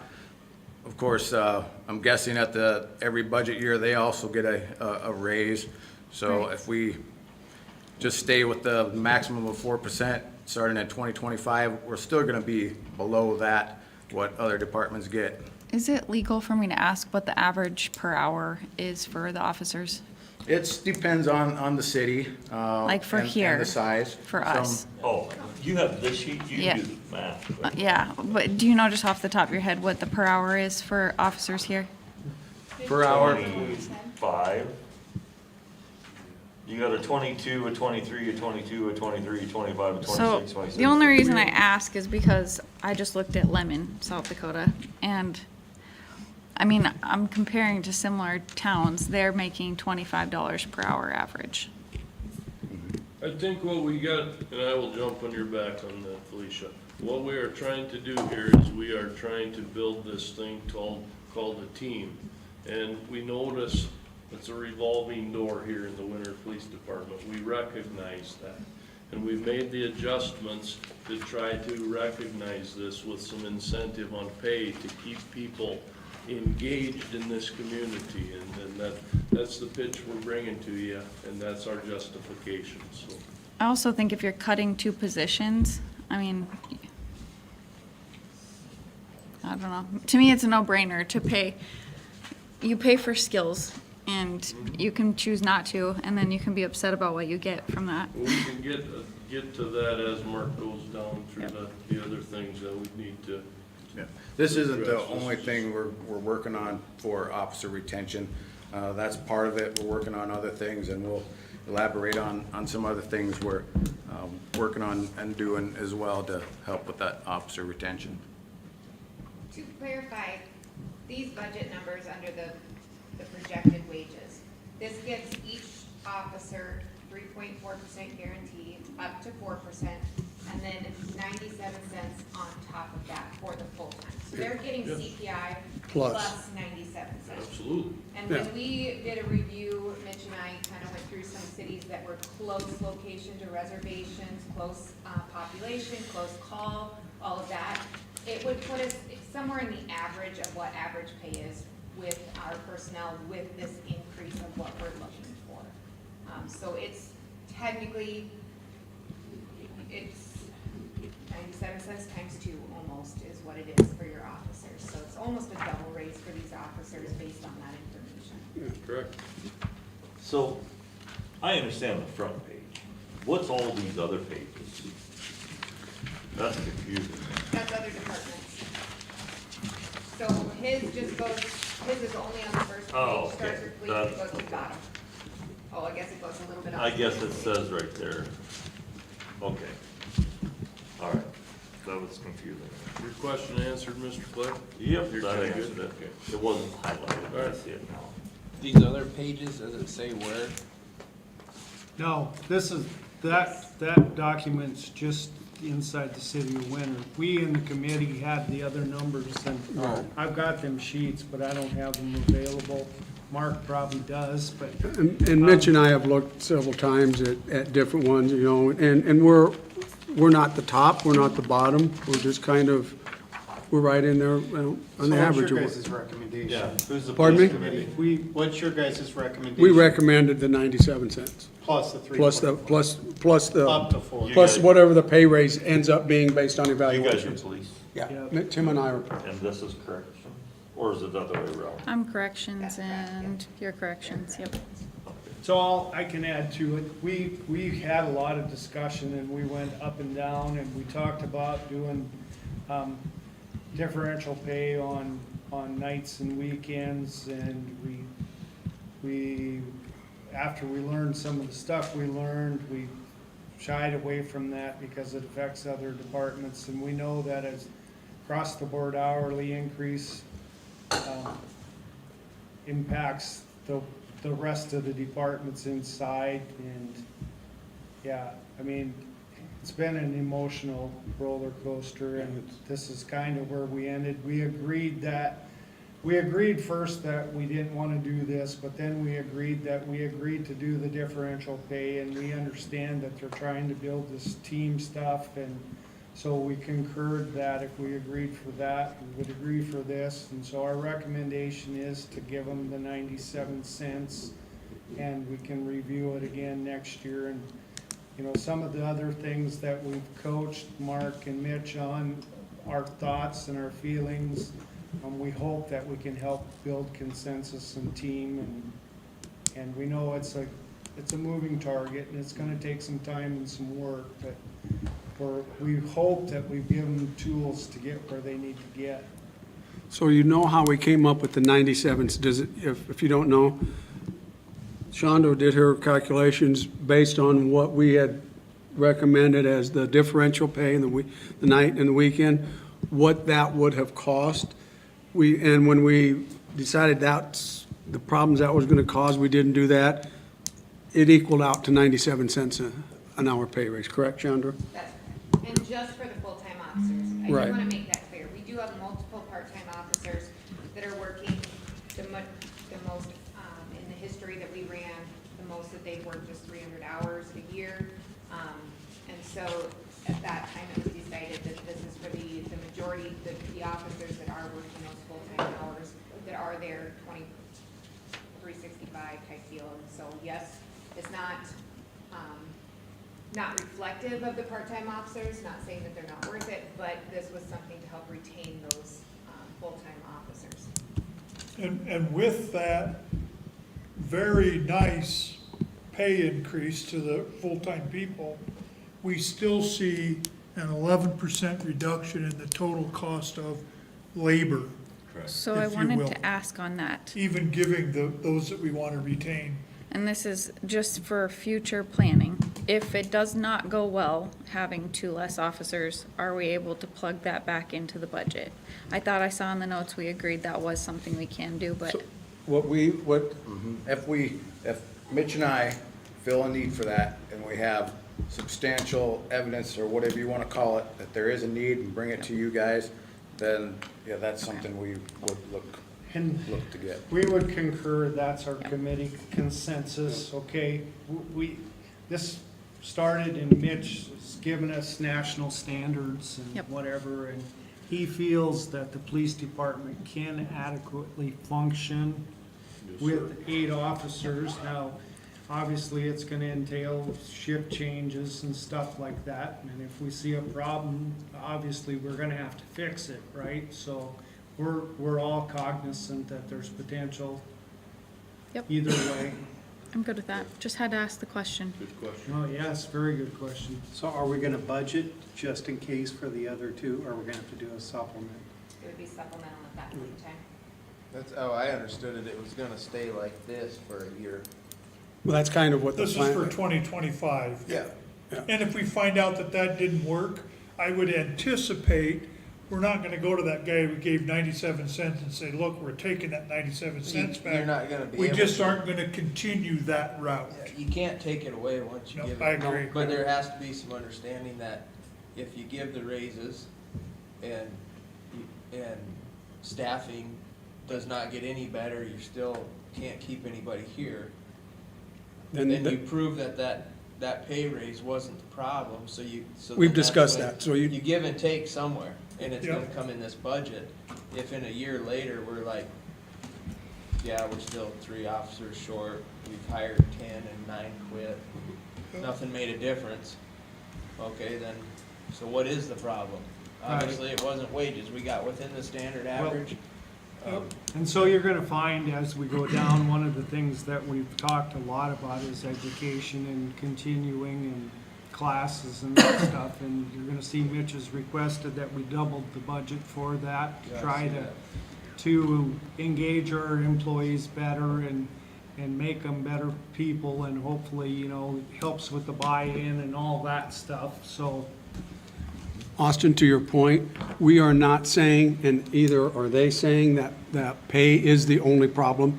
Yeah, We know that. yeah. And that's what the training and what they're doing is working towards figuring that out and solving that problem. Yeah, you just never get it back, is what I'm saying. Right, You know, understand that. and- It was, you know, we've, But I see that per Mitch, 6,000, I mean, I was looking through, yeah.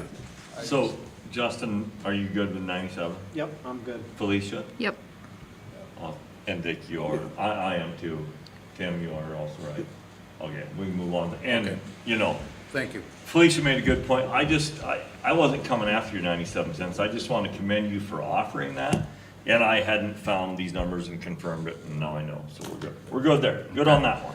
So the other part of the salary would be the administrative assistant. Now, this position isn't necessarily a need. It's a want to better serve our community, provide our officers that are working day shift and myself time to no longer have to do those administrative duties, which don't get into because it'll take all day, but get us on the street instead of in the office doing admin duties and assist the jail as well. Right now, it's set for 25% of that budget would be our salary will be taken out of police department's budget and 75% out of the jail. The jail will use this position some, but this person will be stationed in the police department, so it's kind of discussion where we want this salary to come out of. Do we want it to come out of 25-75, 50-50, all out of police department? So- Before we go too far, I thought about this position a lot, and I like the idea of somebody can walk in and talk to somebody, you guys out on the street, whatever. But that position is, I see no way it works with only one person. They want a day off, you're not gonna have one? You're just gonna close the Well- office because she got a day off or he got a day off? We just have to go back to what we're currently doing as far as when the officer's there or I'm there, have the door unlocked unless we're running around through both buildings. But have that door unlocked while someone is there. And, because we do have people come in and talk to us now. And when we're out of the office, out on patrol or whatnot, we'll just have that door locked. So, And we can put up. and that's kind of my point, so the public thinks, okay, now we have this person here, all 8 to 5, or whatever the hours are, whatever. But you might go there and grab the door, well, on vacation, be back next Wednesday. So So- they're back to going back to the law enforcement center and buzzing in You and know, I mean, saying, so it's, you can't communicate that schedule, or calls in sick. You know, everybody gets sick leave, they have sick kids, whatever. So I think then you just lock it up. I think everybody knows that, I don't know, I kind of brought this up a year ago right here in the meeting, and I at that time pledged my support towards it to the Public Safety Commissioner at that time. Because I value it as a need, maybe more than other people, or a service, a service. But if we do look to change the operation, I don't think we want to half-ass it, and that's kind of where you're going. And, it surprises me that, because I'm big on what, weighing wants and needs. And, you've heard it here for years, if it's not a need, it's probably not gonna happen. And, I still like the way it used to be, and I think maybe there's a way it can be that way again sometime, but I don't know if right now is the time, because it sounds like Jeff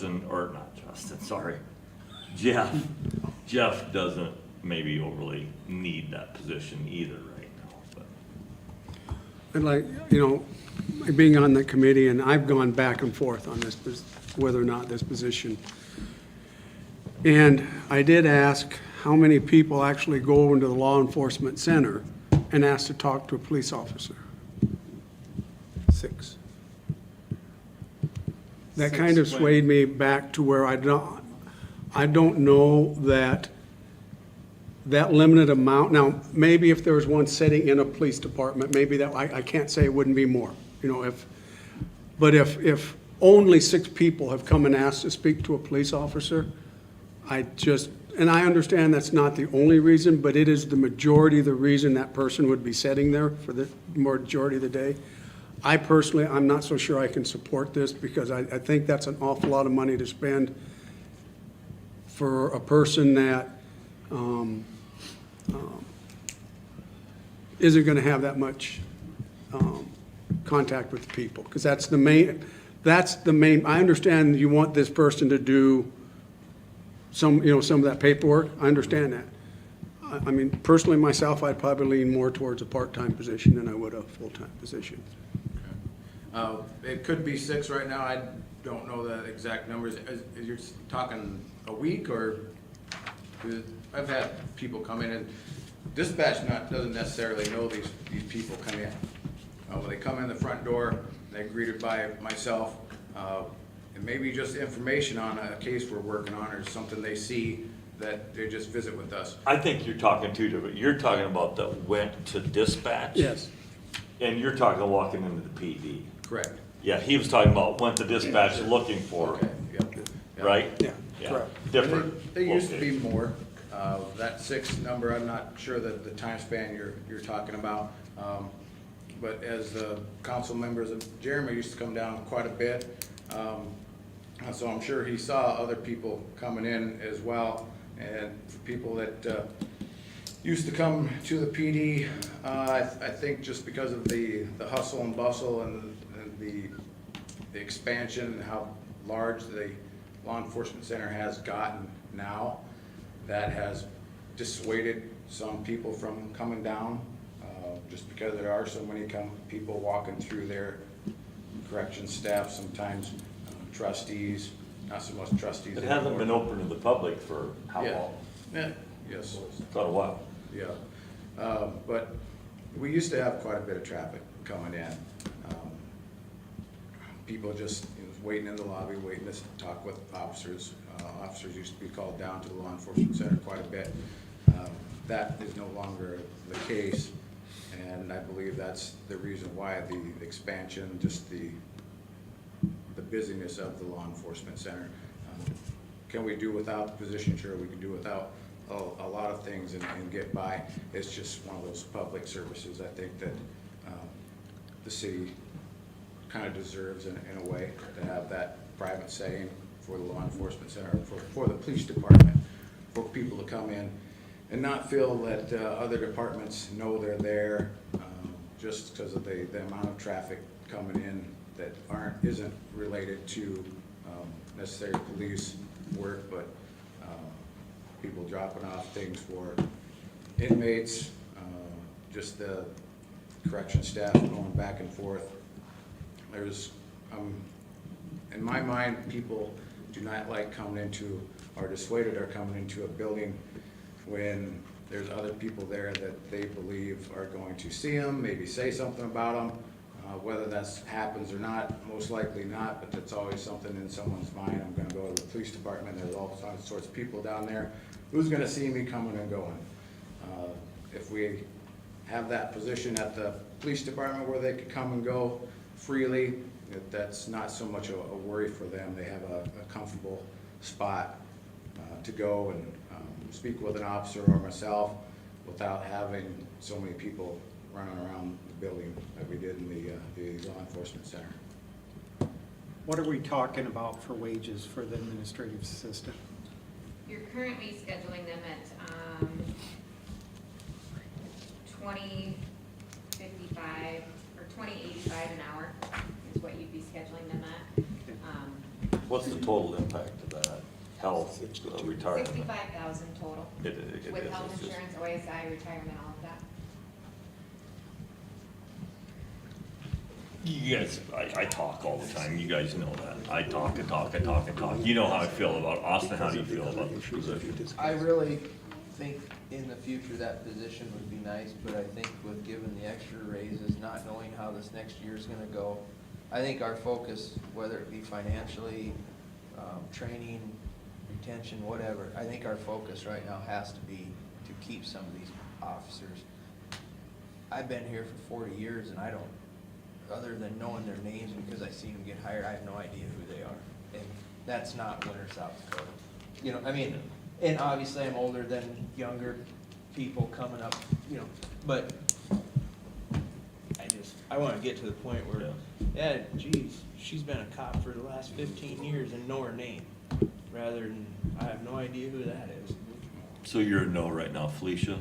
I'd probably only be a no because I'm worried that if we're cutting 2 officers, I want to leave room in some sort of a budget methodically to be able to bring that back in. Okay, Justin? No. Nick? No. No. And I've always supported, and I'll continue to support it, because it's the old school I am, but, and Tim? And I'd have to say no too, Yeah. so. For now, I mean, I'm not opposed to it in the future, So and no, I really, I I think really it'd be get great. where it's at, but I Other things think, to I work think on. Austin's point on, I think we need to focus our thoughts and our efforts on building this. And I think with some hard work from Mitch and Mark, I think you guys can get there, and we're, as you know, Dick and I have said in our committee meetings that we wanna give you every tool we can to make it, and if, you know, you come to us in 6 months and say, you know, show us the morale's getting better and maybe we can revisit it, but for right now, I think let's just hold and work on if we, you know, I just as soon throw some more money at something that helps in retention than this. Sure, fair enough. For the time being, Mitch has time, he can help on page 2. Okay, let's move on down to the, Can I say something Yep. to Felicia's effect? So, because it was only a quarter of that, it's really only affecting his budget by less than $20,000, just so you're aware. The And majority of it 3/4 is from coming out of jail. Okay, moving on, we'll go through some of these, others pretty quick. Well, we'll determine if it's gonna be Okay. quick. We've known that.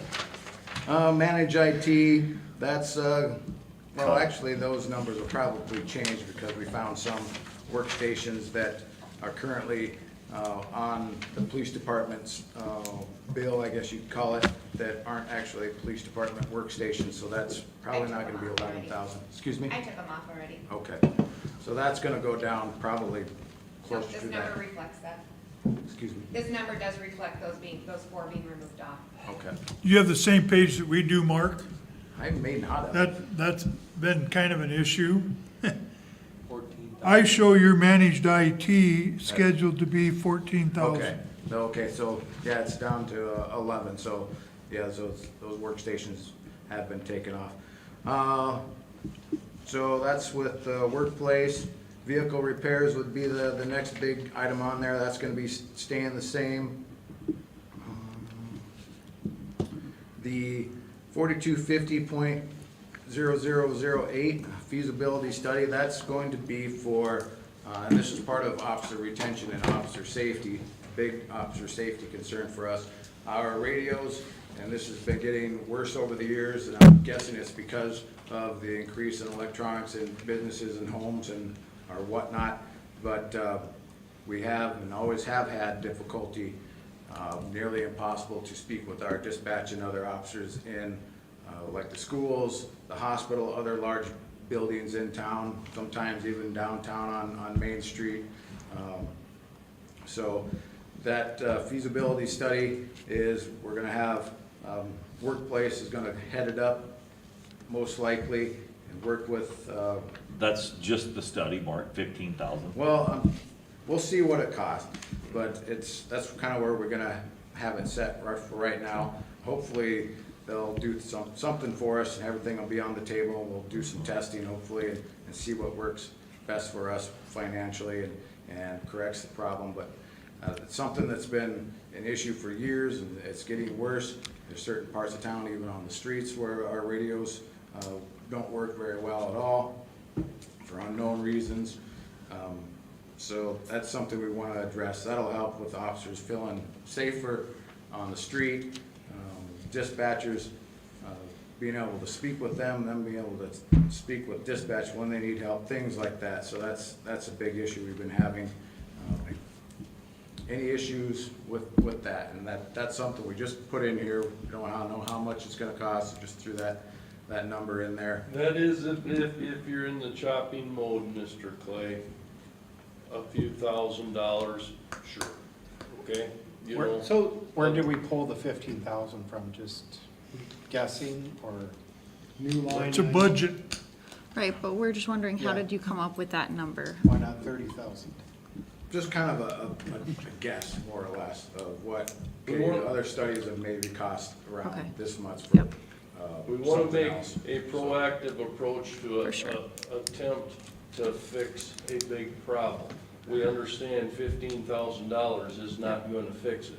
It's Right. going to put us in the direction that we can establish Yeah. guidance to fix it. So certainly, 15 grand is not going to fix this problem. It's going to help us to attempt to fix The it. question I have, is it primarily with your handheld radios or is it with your mobile communications too? It's mostly, I would say, if not all, it's with our handhelds, being out of the car, wherever we're at, the handhelds. At one point in time, previous years, you used to have repeaters in the trunks of your cars, right? But they don't seem to That- function as That must well. have been before my time. Okay. We've never had- That repeaters are old school. Yeah. So you Well, guys, the so you guys, departments still use I'm them, sorry. so you guys know, we were looking at replacing radios. But they came, well, that may not necessarily be the option, or if it is, we want to make sure we get the right radios we would need to replace. Right. And that's when this study came about, for someone to tell us just exactly what do we need to do to make sure we get the right equipment that we need for this. So your goal, I'm guessing, is your handheld radio has signal service, whatever you wanna call it, anywhere in city limits, back to dispatch. Yes. Whether that's handheld or we have to go to some other technology. I know other departments, they have, when they get into areas where they don't have radio signal, they have to use some sort of cellular signal to get out. And I don't know if that's gonna be something we have to go to. There's so much new technologies out there that we hopefully get examined and see what's the best fit for us. But maybe we can find a study for $15,000 that will tell us that answer. That's what we're. That's what this I is mean, I for. think it is Yep. imperative that they have Right. signal everywhere. Yep. They're not in their car. It's life and death. Yeah. Yeah. Yeah, it's imperative, it has to be done. Yep. Yeah. Moving on, or you would guys like to speak with that some more? No. Okay.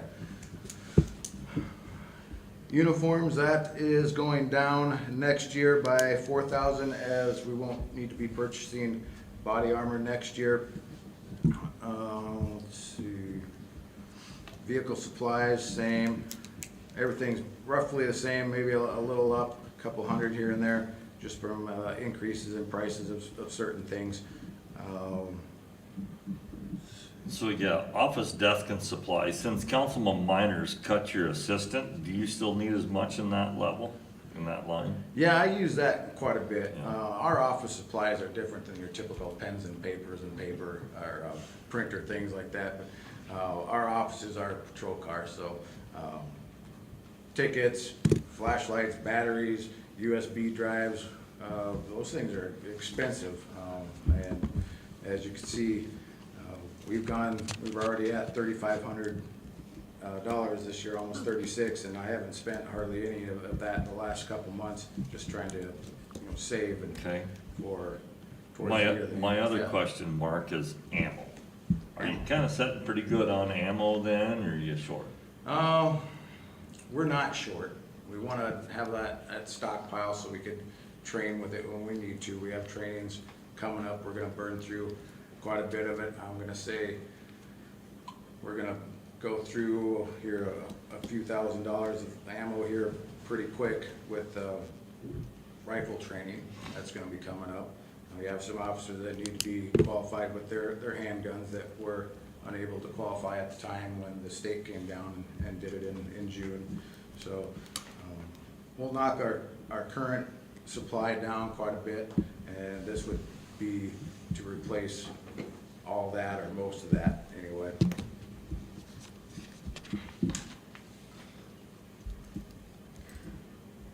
The only question I have, and I feel like this is very justified, but I have to pick at it, vehicle repairs, don't we have, we have a lot more of the newer vehicles now. Do we still see that, now that we're getting the one from Kansas as well, right? Is that line stay the same? It needs to be at the That will 17,500? stay the same, 'cause our two biggest, well, I shouldn't say the biggest, but our two newest ones being the technology that it's in them, it takes quite a bit to repair anything on them. Yep. Even changing brake pads, we can't take them down to the city shop to have them change the brake pads because it throws a code, and the code costs $100, $120 at Frontier Ford to clear that. Just little things like that just add up on those new cars. And their warranties are no longer in effect. They're at the mileage where there's no warranty left on them. Well, not everything, bumper to bumper is no longer in effect. The powertrain is still in effect, transmission, engine, but a lot of those parts on your engine and transmission are what they classify as wear parts that you still have to pay. So that, Are you gonna be surplusing one then, since you're getting another one? we are giving our 2014 To Dan. Explorer to Dan back here. Okay. That's what we're alluding to earlier, Austin, when we said we'd talk. Yeah. I could sense it was a secret at the time. Didn't mean it. We'll sell that to I him. thought somebody had said something to me. Apparently not. I just wondered, cause I was in a few between years these ago two. when the insurance company came here, we had so many vehicles insured, we couldn't even find them all. And we whittled it down and got rid of some, and I've always been kind of a stickler, if you're getting a new one, surplus the old one.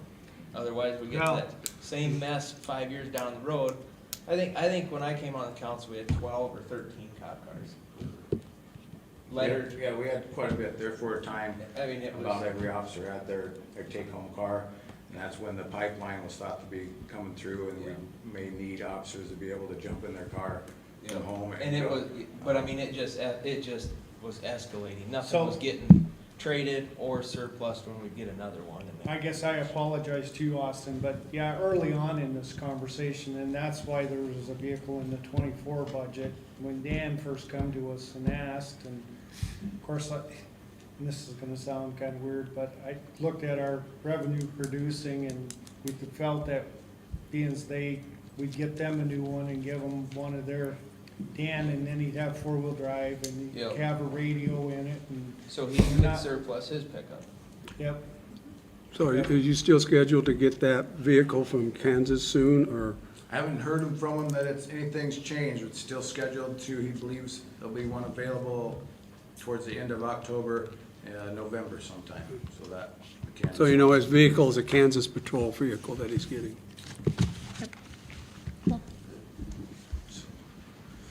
Okay, so moving on to, let's see, our last question was on ammo. Gas, that is gonna go down $4,000, which makes sense. Gas prices aren't quite as high as we thought they would be, and the two less officers will be less miles putting on vehicles next year, so 24,000 for next year. Travel conference, Mark, that- I guess I didn't explain that to full council, but through everyone's budget, the only budget that doesn't follow the formula is corrections, and that's because they buy on credit cards with some of their transports. But, we utilized our Cartrol fuel system that we have, and we went through how many miles each, or how many gallons you used in 2023, correct? Is that the report you ran for me, 2023? And then base that off of $3.50 for gasoline and $4 for diesel. If you don't use diesel, so it doesn't matter to you, but base it off of those numbers and plug that into everyone's budgets. Okay. So that's where, thank you, Chandra, where that number comes from. Moving down to travel, conference, and probably schooling, I'm not sure what that word is. Yes. It's cut off. But that is increased from 3,000 to 6,000. Right now, about the only type of trainings we could do are free trainings.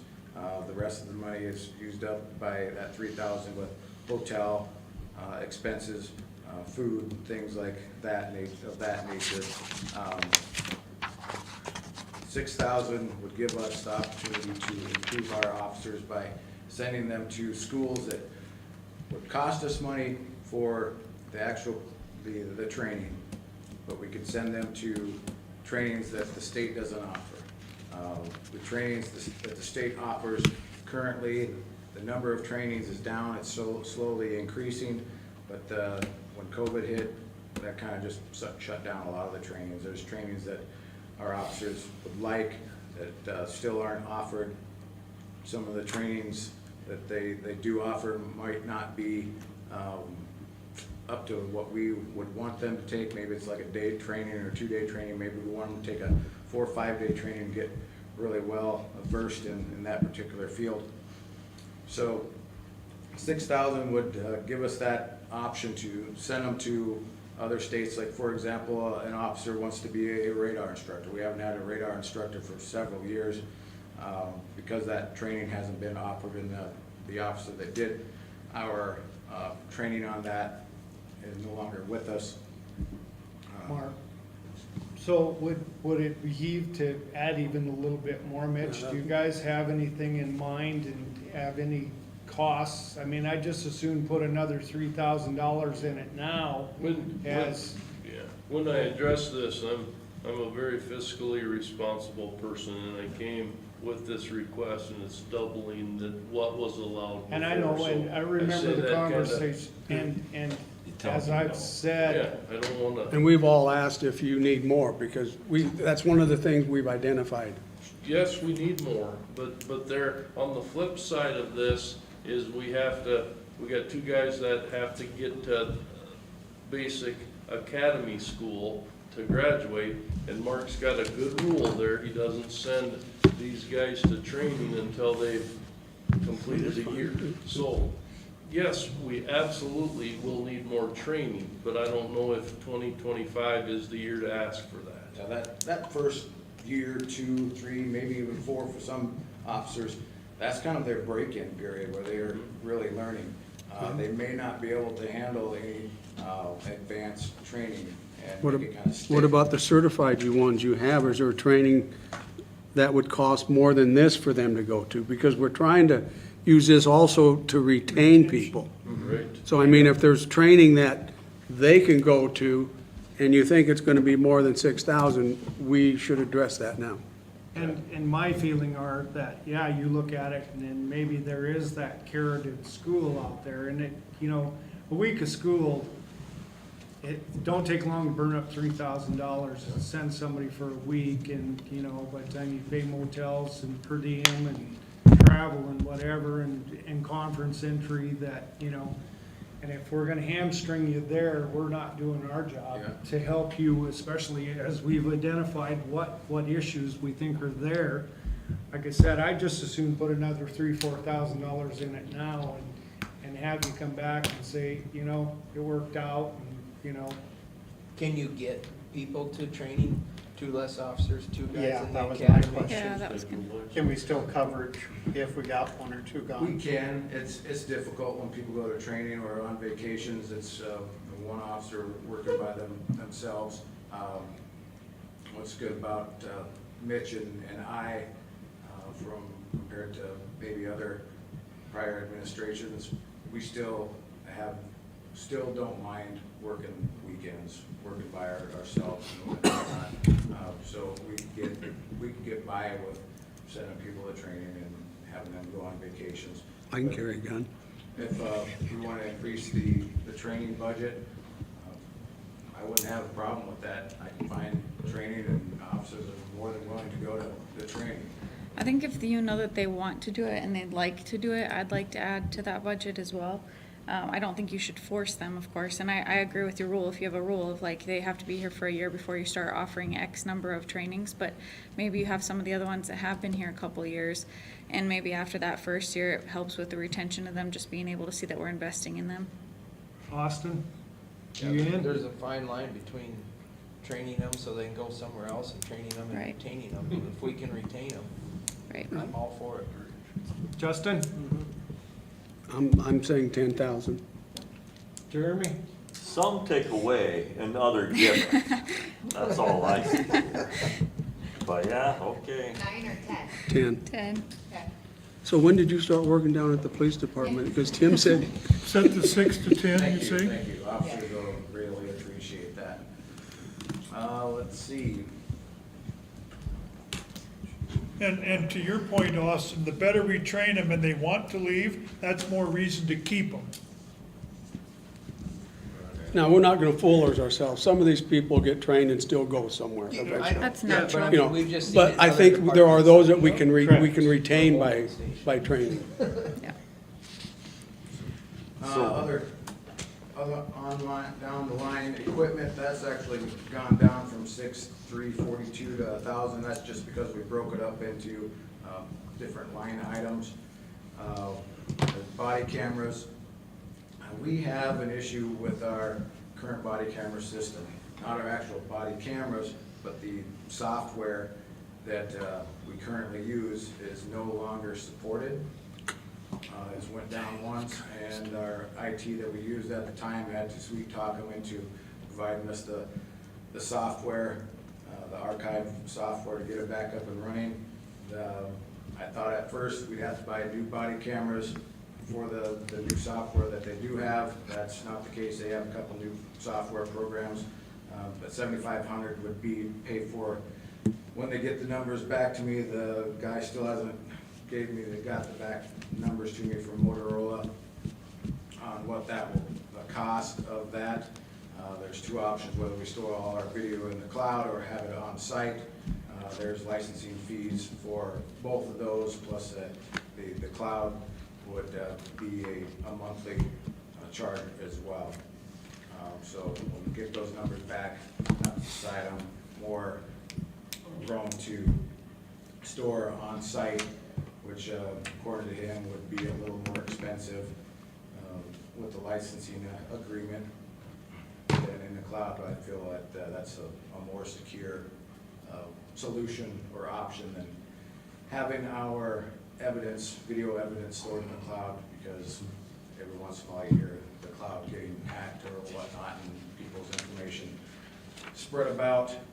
So that's where the $7,500 for the body cameras comes from. Not sure on the price, they just got back to me on that. Computers, $3,000. Currently we have 4 computers that should be replaced according to Workplace in 2025. I believe I can swing 2 this year, at least 1, maybe 2, depends on what the final price would be on them. And the $3,000 would be for 2 next year. So, any discussion you would like to have on that? This is just it's simple money anyway, or whatever, but, so 2 computers at 3,000 is $1,500. $1,500 a piece to replace. Do you guys get different computers, and, like Dan just asked for $1,750 for? He was asking for a monitor as well, Dan was. So their Workplace is telling us $1,500 per computer is what the budget. If you need a monitor or something else to go with it, which Dan has 2 monitors. Oh. So he's got his monitors to go with Yep. it. I just wondered, like, it's the same company saying we need a computer. How come Dan gets a better deal? He's a nicer guy. Yeah, I was just. Yeah. Good And question. then my other question is, do we have a DARE officer anymore? I see Yes. there's $300 in there. Rusty is our DARE officer. Okay. That $300 is to get booklets, pamphlets, little things to hand out to kids, keep them interested and whatnot. The sheriff's office has also a DARE budget, and between both of us, that's where he gets his money for present DARE. Yep. So Mark, I was getting kind of excited to thank you for being about the only person to not ask for a computer. As I was looking down through your budget, and then I just came to it right before you started talking. By God, I hope nobody asks for a computer next year. Well, we shouldn't have to. Next year. Don't make promises you can't keep. Yeah. Okay? I suppose you'll need a computer next year. That's really all I have. The last item on the go, that's our records management. That's went up from last year, 15%. Overall, our budget from last year will be down 6%.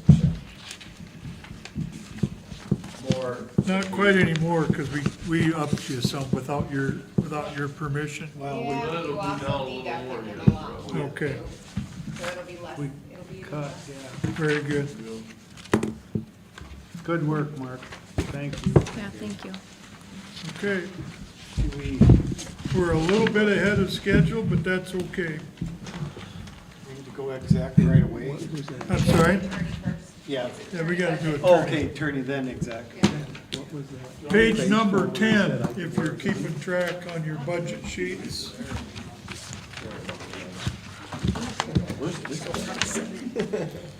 after, I was in the Army, I can prove. that's what the, You gonna make a presentation from there? I don't Okay, check, think I have much of a. you have to check your mic then.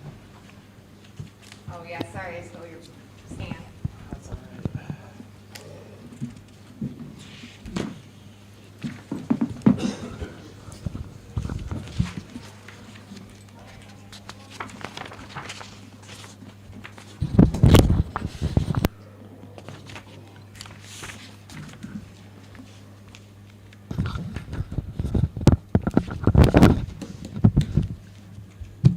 Okay, Mason, I see we're not gonna give you a salary this year, 25, so that saves us money.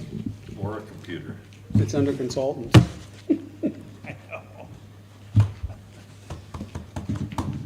Yeah, I don't need a computer, so. Thank you.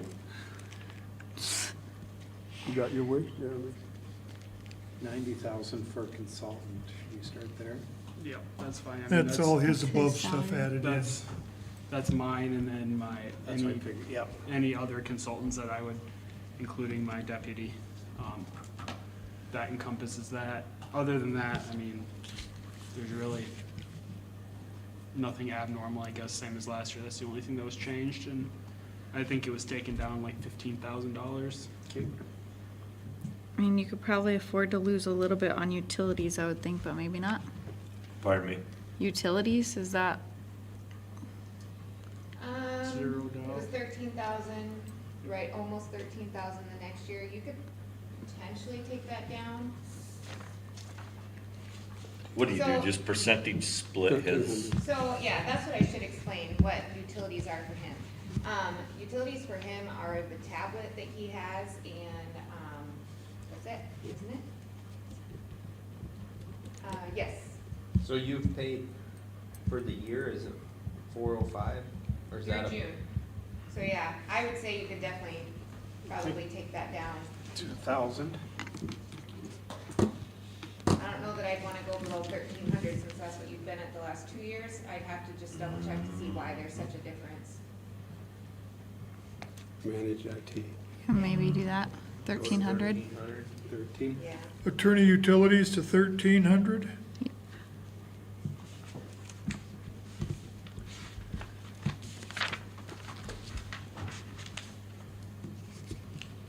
Yeah, he does not pay for any utilities within the building. We don't split those out. Yeah.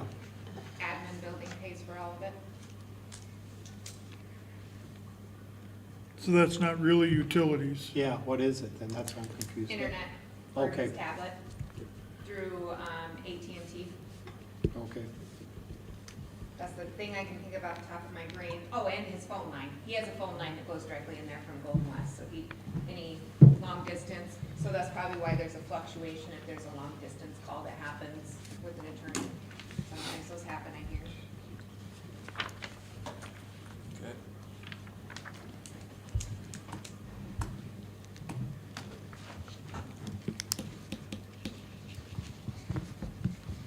That's pretty cut and dried. Yep. No computer, Jeremy. I already thanked him. Thank you, Mason. Twice. Yeah. Okay, I'll make a Why motion. is there a? I'm gonna go first. Make a motion for a 5-minute break. Yeah. Okay, there's been a motion and a second for a 5-minute break. Second, third, and Take a fourth. 5-minute break, please. That'll be, 3:20, be back, please. That was quick and painless. That's 6 minutes. I'll have to see if I can work that into my schedule. Okay, you go ahead, because Andrew, no, the attorney starts at 3:20. Andrea, We just you'll did be the- after the, We already did the attorney, we just need to. why do are we executive doing session. Andrea after the executive session? Because you're gonna talk something else in executive session, then you're gonna talk for budget after that. It is PSAT contractual, yes, but not to do with the budget per se. It's something that full council needs to be brought up to date on.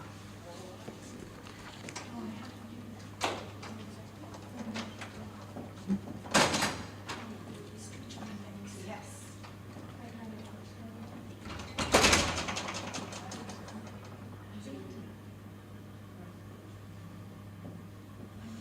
Allison, we're gonna end up sitting around here for a long time waiting for 5 o'clock. You gotta figure out how to lengthen this out a little bit. I'd be fine just going. I'll take a nap if we have a going too for big a half-hour gap. drive.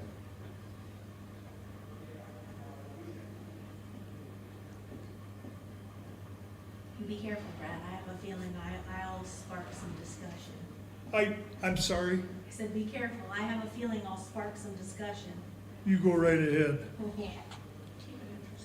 We already decided that discussions were more important than staying on That's schedule. correct. I was watching that this morning. Were you watching this morning? Yeah. We should deduct pay for all city employees that watch this. Shay, I was working real hard while I was doing it. I got a lot of stuff done.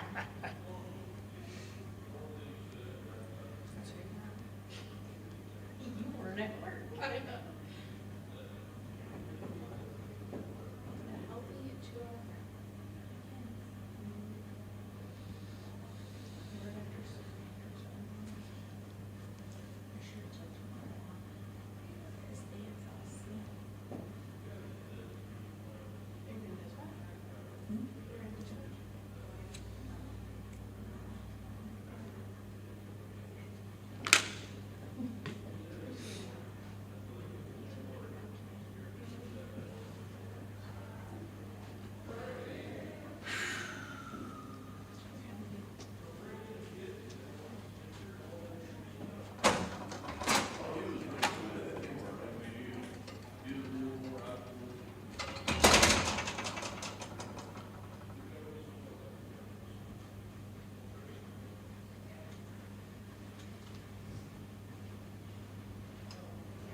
I'm warm. I couldn't believe it when I walked in. Hi, it was cold this morning and now it's Trying hot. to save money on utilities and Yeah. trying to cook y'all. We got into budget system. Yeah. everybody I get started worked to melt up, huh? earlier. I was like, I should have brought a sweatshirt, and now I'm struggling. It is warm. I don't know.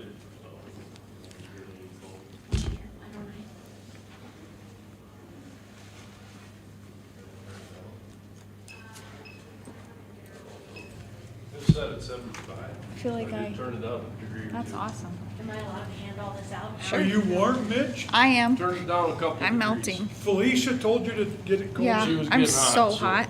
Oh, good for I her. listen to women. What we need to do is get Felicia to speak up. I usually Getting do. there. Yeah, I can't hardly hear her, goodness sakes. Oh, really? I try to talk loud. I But I'm not have loud. asked Chandra to get these to come out on a microphone. Andrea, are you up right away now? They don't. We get double when I hooked up microphones or speakers to them. Then it duplicates itself, and that's no good. Yeah. We need to get that fixed. I'm ready. We're an open, technically, You got 2 left. yes, there's nobody here that's going to see them, so as long as they don't talk about them while the mic is on, because I'll shut it off. Your microphones are still on, we're still being recorded. I'm not gonna, I'm So gonna keep my don't mouth scratch. shut. Don't do that. So I keep the profanity that you're used to listening. Yeah. Hey, Jeremy, how does this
Sorry. We're live. Can I not read my I writing? second Don't the write very fast. So we have a motion and second to exit executive session at 3:51. All in favor, say aye. Aye. Opposed, say nay. Passes. Mr. Schuyler, you have the floor. I will make a motion to repeal resolution 2024-21. I'll second. Is there a second? Okay, Schuyler and Shaheen. Any discussion? All in favor, say aye. Aye. All opposed, say nay. You will Motion need- to repeal. Need another, You'll need a roll call because it is revoking a resolution. Okay, very good, okay. Mr. Schuyler, aye. Shaheen, Yes. Clay, Yes. Miners, Yes. Clunt, Yes. and Hughes. Aye. Thank you very much. Andrew, do you need these back? It was executive session information, you don't need it back. Okay. Now getting back to the discussion on the dispatch budget. Any other cuts that you want to make to dispatch here? I feel like I've. Corrections just came in, I feel like we're gonna get plenty right there, so. I've taken up plenty of your time, you just want to give me all of it? This is Kelsey's first budget, and so you gotta give, you know, Kelsey should probably come sit in the hot seat. Kelsey's gotta leave so that Jeff and John can come up here. I have to schedule until 4:15, All right, I'll Miss take up Andrea. all of my time. so I'm ready. finish. My phone died, I don't.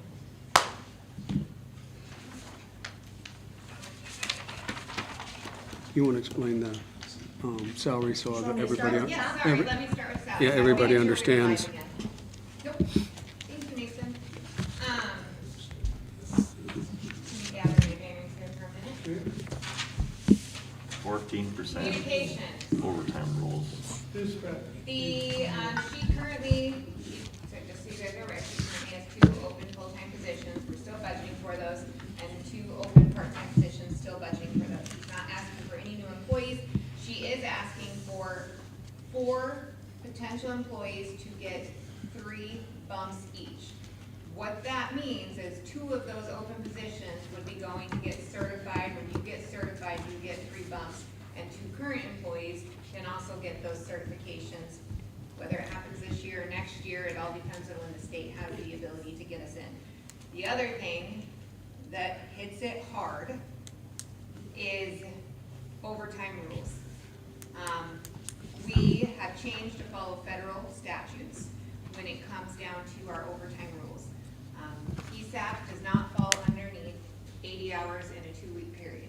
They fall underneath 40 hours in a 1-week period. So in conforming to that, it has, especially being shorthanded, has created some issues within this department on getting their overtime under control. It was already an issue, and now it's an even bigger issue. Short staff, and other things playing into it, and now following the 40 hours, Andrea has told us that she, in committee, that she is working hard to work with other PSAPs to figure out how they make it happen, but is asking for some leniency and some grace during the 2025 budget to get her to that point of getting it under situation and hopefully getting full staff at that point in time too. Questions on the personal services? No. It's all you then. All right. So insurance, for that, obviously, you know, just the insurance that we have to have for all of our equipment, things of that nature. And we also pay for our notaries out of that. Each one of our employees is a notary. We usually, for our newer hires, we usually wait until the probationary period has ended before we purchase a notary for them. They're $130 a piece, and I budgeted to buy 4 new in 2025. There is one change on the sheet I have. Nope, that one's right. Okay, sorry, that line's correct. We have 73% of our budget remaining. I'm hoping I can get at least 1 more this year, so that will help. Legals and advertisements, we didn't make any increase or decrease there. It stayed the same. Advertising wise, we've mostly just been using the state labor website and social media. They do like to leave a couple $100 in there. There's that 7-state area. We get a 2-week ad and it costs us $200. We haven't used it yet this year, but it is something that we like to have, just if we're not getting anything, it's a good option. Repairs and maintenance is up a bit. If you look at it historically, for 2 years, we have been over budget on that line. Every time that it happens, it's because something got coded incorrectly, which is the same thing that happened again this year. We are currently $43.50 over budget in that line. But it's because when we switched and did our managed IT, it didn't happen right away at the beginning of the year, it happened later on, and then there was some offboarding costs to our previous that we had to have, and it came out of repairs and maintenance there. That was not something that we had budgeted for in that line. So we are asking for a little bit of an increase there, to go from 200 to 2.25. We've just been having some trouble with our water heater and dispatch and things like that. But the bulk of that budget there is for our generator inspection that we split with the PD and the fire department at the radio tower. So that's $115 that we pay for that, so that's where most of that money goes. Managed IT, I would like to point out that I went down in that line. I heard that earlier, everybody else went up, and so I went up in a lot of places, so I'm just gonna pat myself on the back for that one. But you want computers. Don't tell him that, we're not there. HR and employment testing, again, we budgeted for 4 potential new hires in 2025. That kind of seems to be where we're at. We've used a little over 40, well, we're at 42% remaining in our 2024 budget. We still have the 2 open spots. If we get those, then it wouldn't be necessary, but we've been waiting a while, so it is a potential possibility for us there. B&L Communications, that line, I did request quite a bit of additional money for that. Talk to me, what's B&L Communications? That's our radio vendor. Okay. So, here, again, that's one of the lines where we're currently over budget by $1,100 already this year. We had one radio that went bad, and it ate up all of our budget and then some. And that's the unfortunate thing, that equipment is so expensive that when it starts to go bad, it's real expensive to fix it. So I did request a little bit of an increase there. Now, it's later on in the budget conversation, but there is a potential possibility of that line being able to decrease in our future, hopefully, if council agrees. Audiology Associates, I believe it shows in our current expenses that we still have all of that remaining in our budget. I have had 2 of those, so we're 50% through 2 of our new people. We've gotten their hearing tests done, so I asked to leave that the same. Again, with the 4 new hires, the state requires that we go through that hearing certification, so. And those are $30 a piece that we pay for those, so I didn't ask for any adjustment in that one. 4250.5, that one, I saw a huge decrease. Most of the things that we paid for out of that line in the past are now included as part of our managed IT. So I did leave a little bit in that line for Golden West purposes. If we've got a phone line issue or something like that, that would come out of there. And then obviously, our managed IT would not pay for that. Language line, that's another tough one for us. I asked to go up to $350 in that line. We have 17% of that budget remaining for this year. It's just such a hit and miss with that service. We can't not have it, because in the event that somebody dials 911 and can't speak English, we have to have it, and they charge us by the minute. So how often we use it and how long we're on the phone determines that number, and it has fluctuated heavily. It's just not consistent. You know, that winter when we had all the storms, we used it multiple times a day for weeks. And now it's just been consistent that we've been using it. You know, people traveling through the area during the summer, wintertime rolls around, people getting stuck in the snow. it's hard. So trying to, we've only got 2% of our budget remaining this year already. So I did ask to, or sorry, 17%. So I did ask for a bit of an increase there. Hopefully we can get that leveled off a bit. As far as miscellaneous supplies goes, things got expensive. So we asked for a 50% increase to $1,500 in that line. Things that we buy out of that is like our headsets, the batteries for our headsets, chairs. That was one kind of a big topic during committee. A lot of the chairs that we have in dispatch are just old. There's somebody in almost all of our chairs 24/7, and so we go through them quickly. And you know, I think the last chair that I replaced was a couple $100, and I think people kind of like that chair.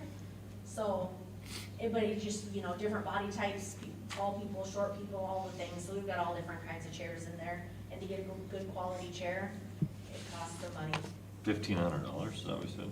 Yeah, One chair. that's what I did for miscellaneous supplies. But that's one chair. No, No, no, that'd be like gosh, no, 3. that's, I mean, that would probably get us a couple chairs, and then, you know, our other cleaning supplies comes out of that. We need new headsets, batteries, and things of that nature all comes out of that line. Uniforms, Tim, are you wanting to give her another chair or nothing?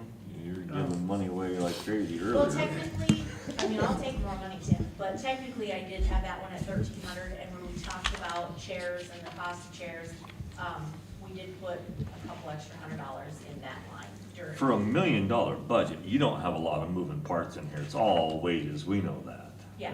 There's nothing else. Yeah, it's a lot of just cost of operation. We try not to ask for too much extra. Uniforms, the increase that you see there is just because the cost of the shirts went up, not because we're budgeting for more uniforms or anything like that. Office supplies, I did take that down a small bit. But, I mean, I asked for $1,400, and we spend, just between paper and ink and toner, we spend $1,000 a year, roughly. So it doesn't leave us a lot of wiggle room for any extra office supplies there. Our fuel line, I took that down from 300 to 150. When we made the 2024 budget, the plan was if somebody had to go to training up in Pierre for some reason, they'd just take the city's vehicle and pay for the fuel. Everybody was kind of on the same page, and now new employees, they'd rather take their own personal vehicle and just do the mileage reimbursement route, and that comes out of a different line. So trying to find the in-between there, which is why our 4270 line has taken a hit this year. 4270, usually that line also covers our EMD recertifications, but that is all going into a different line. There's a powerful line later on. All the recertifications will come out of that. As far as utilities go, that's all of our phone lines. The FirstNet for the city cell phone, our MyTel contract, that's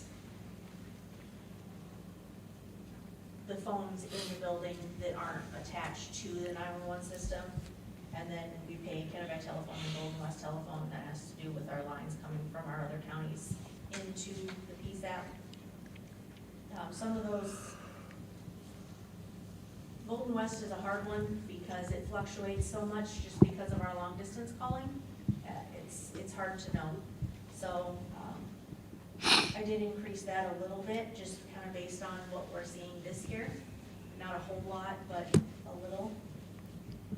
And I think, what I figured, we got like 34% of the year left, and we have 31% of our budget remaining.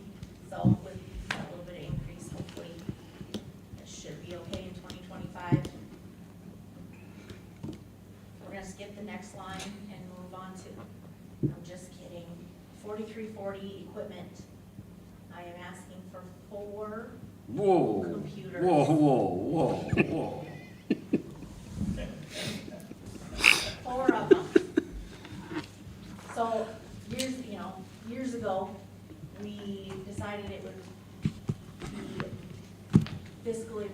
responsible from a dispatch perspective to put our equipment on a replacement rotation. Rather than asking for no computers, no computers, no computers, oh shoot, now we need 8 of them because they're all dying at the same time or not compatible with Windows 10. So it means that there's 4 workstations. What we're replacing here is the 4 CAD computers. 1 computer at each workstation. It runs essentially the same software. Why aren't they in the CAD computer line then, but they're under equipment? The CAD computer line technically didn't exist. I'm sorry? The CAD computer line, it was built in 2 years ago, and then we didn't end up using it for CAD computers, and then it just turned into regular equipment. It wasn't on my sheet, it still shows up on Chandra's. The reality of it is it'll be CAD computers this year, and then next year's request will be mapping computers. So, Did you end up using the 2200 or something budgeted for yet. this year? not yet. So the plan for that money is whenever we buy a new computer, we buy the computer. We don't replace any monitors or anything like that. So we have several monitors that are very old and not compatible with the hookups for new computers. Plus, they're getting image burn really badly. Yep. So the plan this year was to replace some of those. Obviously, because things got wildly expensive in some other areas, trying to hold out on that until I can make sure that I can afford it. You know, Right. between the adjustments that we had to make in our salary this year that were not budgeted for, on top of, you know, some other things that kind of came up more emergent. I'm holding on to that in hopes that I can still do it. Plus, we need backup UPSs. Because if one of those goes down, we could risk losing other computer equipment in the meantime. That helps explain the 6,000 versus, you know what I mean? Like if you were using some of it this year for computers and then you were wanting another 6,000, I think that at least explains why we need 6,000 in the budget for next year's. For me And CAD anyways. computers was technically supposed to have happened 2 years ago, but we found, well, no, you actually left them alone. But we found out during the law enforcement center's camera upgrade that the computers that we had running our camera software were not compatible with the new software. And so we had to replace those instead of CAD computers. The reason that CAD computers are listed here as a need this year is, we talked to Workplace. I asked them to kind of give us an idea of where our computers were, how much longer can we get by with these. Everything that we have should be compatible with the Windows 11 update that's happening. But Workplace says, you know, with our computers being used 24/7, that 5 years is end of life. And then you're gonna start to see some really serious issues, and that's where our CAD computers are, because we've put them off.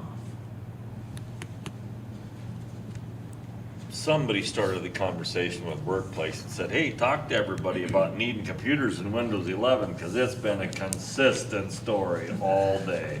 Workplace, Windows 11, new computers, all day. IT solution. And Jeff's coming over there. This workplace outfit. Yeah, it would have saved us $1 million. How much more would monitors be? Monitors are about 120 apiece. Yeah, that's fair. I mean, the ones that we were looking at, you know, when we made this year's budget, they were about 120 on average. I mean, if we're gonna, if we decide to spend 6,000, we just well spend another 500 on the monitors, so you have good monitors to go with the computers. How much were they a piece for the monitor? About You have like several monitors at each station. 20. Yeah. 2 at least. Oh. No, 7. 2 on each computer. Yeah, well, the CAD computers do run dual monitor, so yes, there are 2 monitors Okay. for each CAD computer. So if you're to Each ask for the, workstation has like 8. if you're gonna ask for the world, how much money is that? It's another $1,000 to get all new monitors. Yeah, easy. But I have, I If you mean, did 2 for every computer you bought. yeah, She has a replacement plan though for her equipment. She's following what she has. the $2,200 is still there this year to replace That's the 7 monitors, monitors. okay. Yeah. So, So that was kind of our plan is, 1 year we do CAD computers, mapping computers, radio computers, camera computers, and then miscellaneous equipment, which is where UPSs and monitors come in. And that's essentially then 5 years, and then the CAD computers are in need of replacement. Sounds Start good. all over again, huh? Yes. What I would like to do is kick you some money for furniture, for chairs though. You said you bought one good chair and everybody likes the good chair, the rest are junk or what? Well, no, everybody just has the chair that they like. That gets people to work on time, Jeremy. So you- Sometimes early, so they get the chair. One of them finally just broke, and so we had to replace it, and I tried to find something that was comparable to the one that broke, because it gets used a lot, because people like it.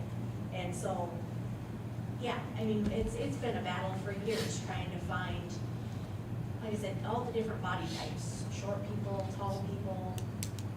I am a short people, and so, you get those fancy chairs that have all the lumbar support, and it don't hit me in the same place it hits you. And that makes it uncomfortable. So, we just have a very wide selection of chairs. So you don't want any money for new chairs? Well, she's got She's to got go for a They gave me a couple. little extra, they gave me, $200. yeah, well, a couple hundred more than I'd asked for Okay. already. Offered. I appreciate it, but we already talked about, So will this 2,200 for monitors you have this year, is that gonna cover your monitor needs for those? it'll definitely cover the ones that are a need. Okay. What is the power phone? The power phone increase, the one that is. 929. Yes. So the reason for that power phone, what it is it's, each of our dispatchers has to be EMD certified. That's what allows us to give our CPR and baby delivery instructions over the phone until help gets on scene. It's a requirement by the state, everybody has to be EMD certified in order to be a certified dispatcher. So, power phone in the past, what they've done is they offer this EMD certification. It's an online course. It takes us about 10 hours to get through it, at the most. And then every 2 years, you would recertify. You take the same test every 2 years, and then you're good with all the instructions in the software that they provide to us. What they're moving to is more of a continuing education package. And what this will provide to our dispatchers is, and we will, once we start moving forward with it, we'll create an SOP that says that every dispatcher is required to take X amount of hours of continuing education through PowerPhone every year. But it allows us access to a whole list of modules that PowerPhone is continuously adding to. Not just medical anymore.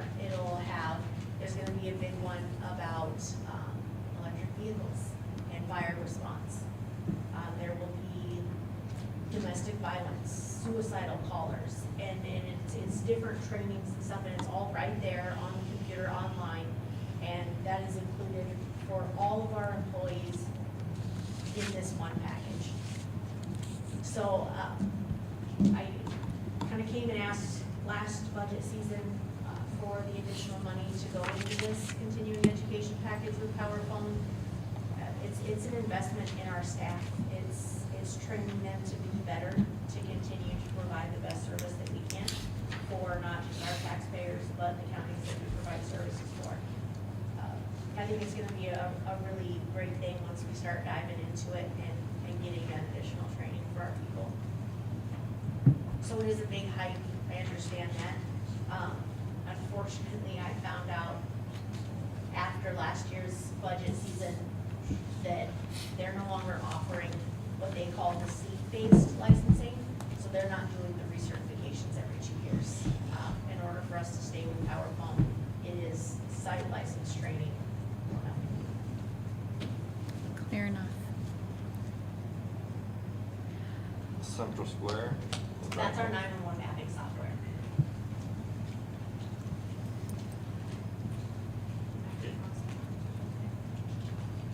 I didn't do it. Excuse me. That's That's it? Then the $50,000 that we all And then the know. capital outlay, Yeah. if we're ready to have that conversation, we can jump to that. Unless you wanna circle back to the computers. Cut them out, but beat that down to death. Twice.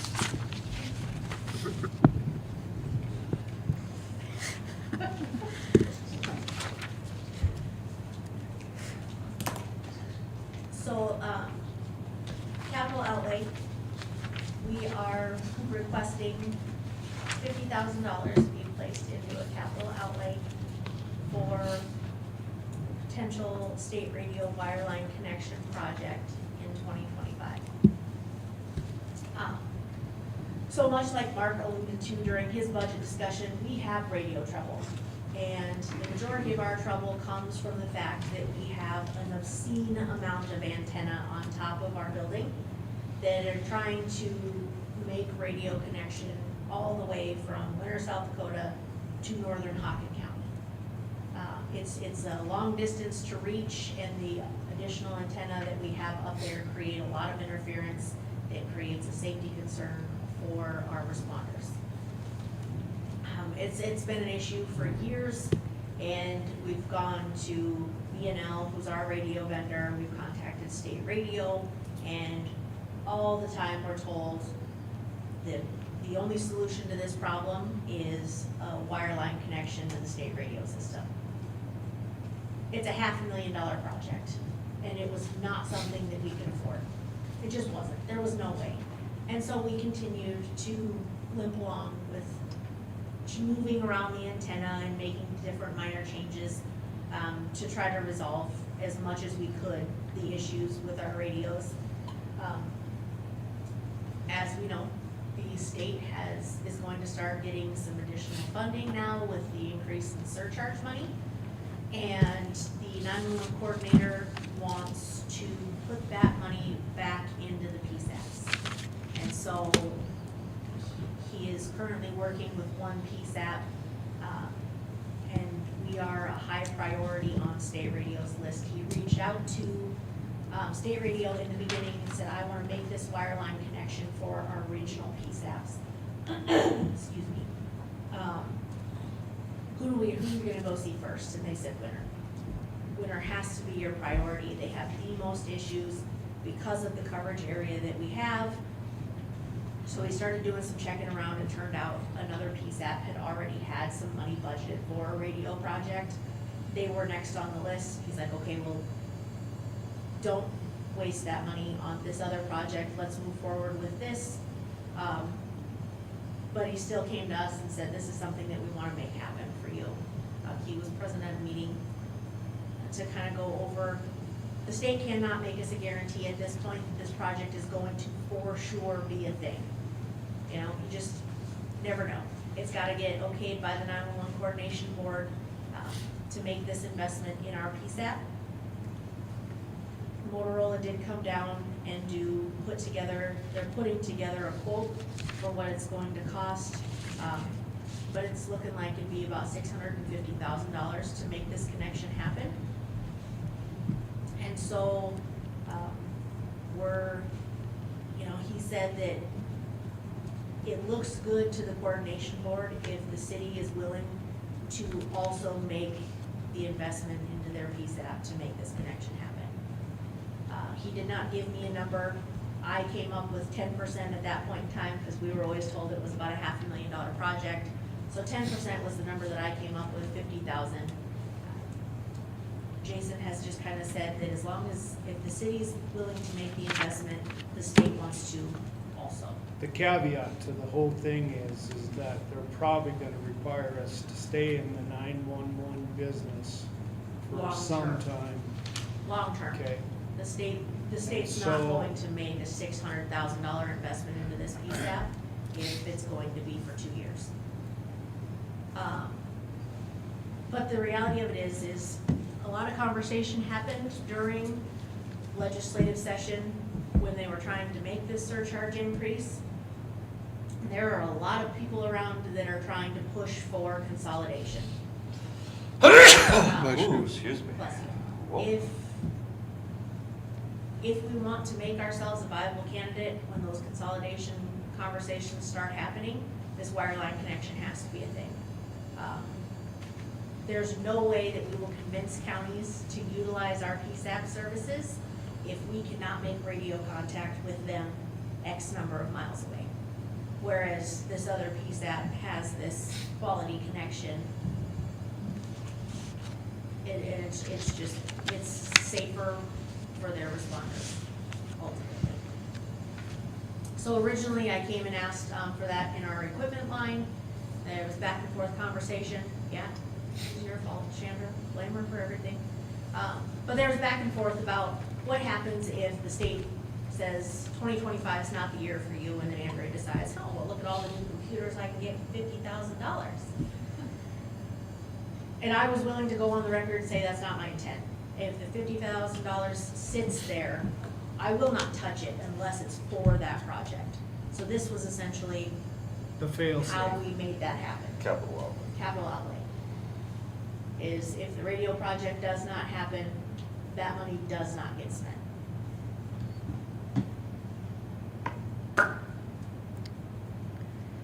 Sounds good. Any questions? Any other questions for Andrea, please? Open that. Didn't even touch your button. Thank you, Andrea. Thank you. What's Okay, there to touch? You said it earlier, it's all salary. $300 here, $120. Ain't gonna matter. Let's take $12.50 out of this line. okay, let's go on to corrections, please. There's a different story.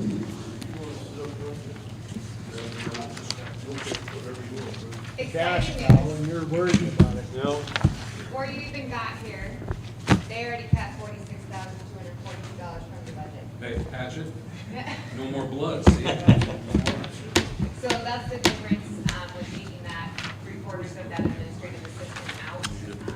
During the police department budget, Jeff and John, they opted to not fund that admin assistant. I take it you talked with Workplace too. Yes, did you hear Sandra? I apologize, no. During the police department budget, they opted not to fund the admin assistant. Understood. So, that was cut back, that's where that 46,000 is coming from. Within their personal services, they are also asking for one new registered nurse. So there is one new employee within their budget that they are asking for. They have 1, 2, 3, 4. I assume that's why young Mr. Riak is here. That's right, any questions? They have 4 potential bumps, throughout their department for, actually 5, I'm sorry, I missed the other one on the other page. 5 potential bumps throughout their department, for individuals. It does only show a 2% increase. Yes, they are asking for more employees, but they went through and they really dove into their overtime, what they're utilizing, how that looks as far as if we're budgeting for full staff or just budgeting full staff and asking for overtime. And then they really dove into what their part-time employees were working as well and cut that down to what they were actually working and not just budgeting every part-time employee at 1,020 hours. So they really worked hard on their personal services, so that's why it only shows the 2% increase. It'll actually show less than that once we cut to 46,000 out of here. Yeah, yes, personal services are our biggest one, so that covers the first several lines there. Legals and advertisements, that is our, when we need to advertise for any post-job ads and publications, whether it be the paper or sometimes we utilize surrounding state publications. Repairs and maintenance, we have had some major repairs this year. The generator is going to be the biggest one. Everyone at the LEC utilizes that in some form or fashion, but we did take the, to date, I believe it was $32,000 this year so far on generator updates. We're almost done with that project. Don't anticipate that growing too much more.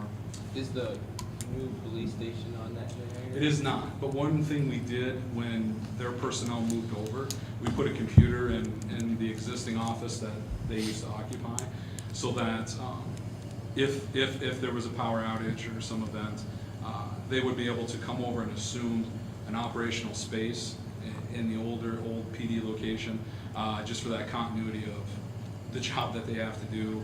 So there would be a couple computers available, a printer, everything that they're used to. What's Workplace say about that computer? That one's great, it's new, it's new. I think I replaced, we put a brand new one there in April, I think. So yeah, so the major repairs this year, generator was a big one. The new AC, you guys may have heard, that was something that hit us within the last couple weeks. For the tech room, again, your PD don't operate, your 911 dispatch don't, if we lose all that technology, that's where all the servers, that's where everything is, the brain of the LEC. We took that expense as well, so we've had some big ones so far this year. Managed IT, that's my portion based on the city's contract with them, all our workstations, cameras and door servers, those kinds of things. HR employment, that's for our random UAs, employment background checks. We haven't had to, do as many of those in terms of background checks because we've been fortunate staying as close to full-time as we can, knock on wood. So, Jeff, I'm gonna take 35 seconds to Yes. spew just a little BS here for a minute. Andrea's budget is $1 million and there's just nothing in it. It's all personal services. Your budget is $5 million and there's a lot of lines in it. I think everybody here at these tables, and you also, know our feeling that things that have happened, past transgressions, we will not find any of that in here anywhere, correct? Correct. Okay, thank you. Yes. Continue on. HR employment, like I mentioned, that's just our random UAs employment background checks. Vehicle repairs, we haven't spent to date as much as we will in the next, probably 2-ish months. When it comes to tires on the 5 vans or 2 cars or our 4-wheel drive, we see any kind of blemish, any kind of thing, because again, we may be traveling in a van with 14 people in it. We gotta think about that, so we don't hesitate when it comes to tire repairs, and we'll be doing that on the fleet pre-winter. So there will be, we'll catch up on that line item here very shortly. Paper shredding, that's our confidential paperwork at the LEC. Sometimes Mark will grab a bill, most often than not, we're paying for that. It could be personnel records, could be anything that they can now destroy with the police department or dispatch. The sharps, that's John's line, one of John's line items. That's for his medical waste, doctor visits, or any kind of scope work that John does. It all goes into special categorized bins for safety. And then, of course, a company comes here locally that also services our hospital. And they just happen to stop down, and that's our budgeted line for that. Building sprinkler, that's the yearly inspection. We do pick that up for the entire LEC. We do cover the most square foot on the campus, so we just pick that up. Fire alarm, it's the exact same thing. We pick that up for the now Winter Police Department, Mark's building, and also the entirety of the LEC. What happened in '23 that $2,800 was spent in the sprinklers line? The sprinkler, 23, 28. Oh, yes, they had to do some repairs on their inspection. When they showed up for their inspection, there was some work that needed to be done. So I believe it was overspent on that line that year. Yeah, see that. Yep.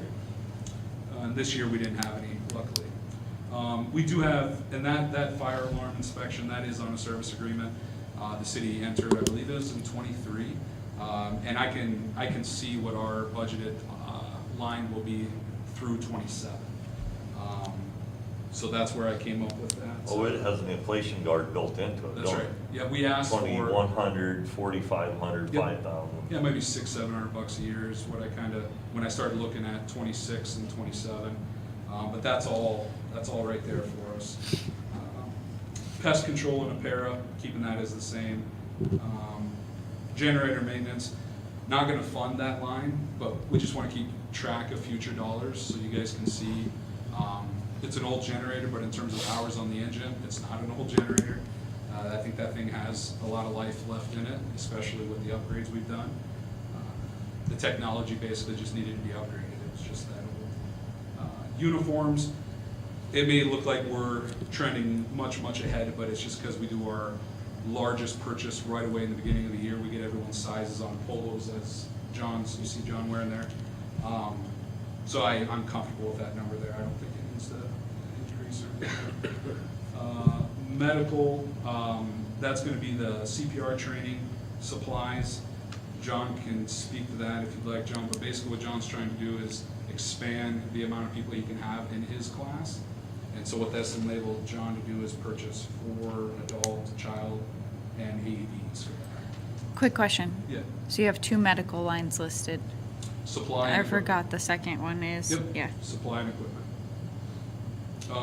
And you know what, that could be looked at as equipment as well. I think maybe early on in the budget process, we put it as a training supply in my head versus down here when we get to equipment. Okay. Office supplies, keeping that the same. Filters, we did go down a little bit, and I think that's just tracking real numbers. I got some bills that I've turned in for Holly that you guys will see on the claims. Is it possible to take that one even lower? Which one? Filters?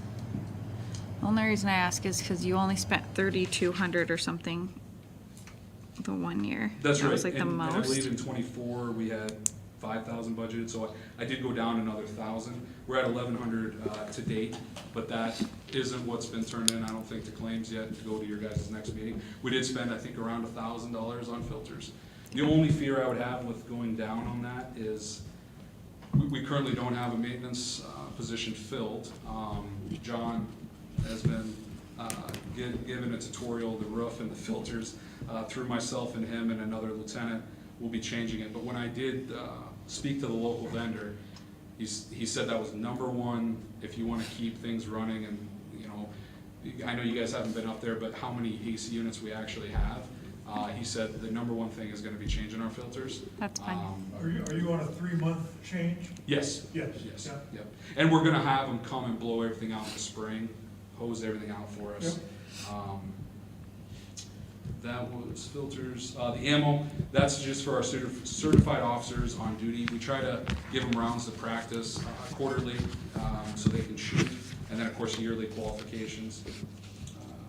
Taser and pepper ball, that's gonna be mainly for cartridges next year when we go through our certifications again, and any pepper ball supplies that we need. Fuel, gas, and diesel, commissary, I would kind of put those in hand.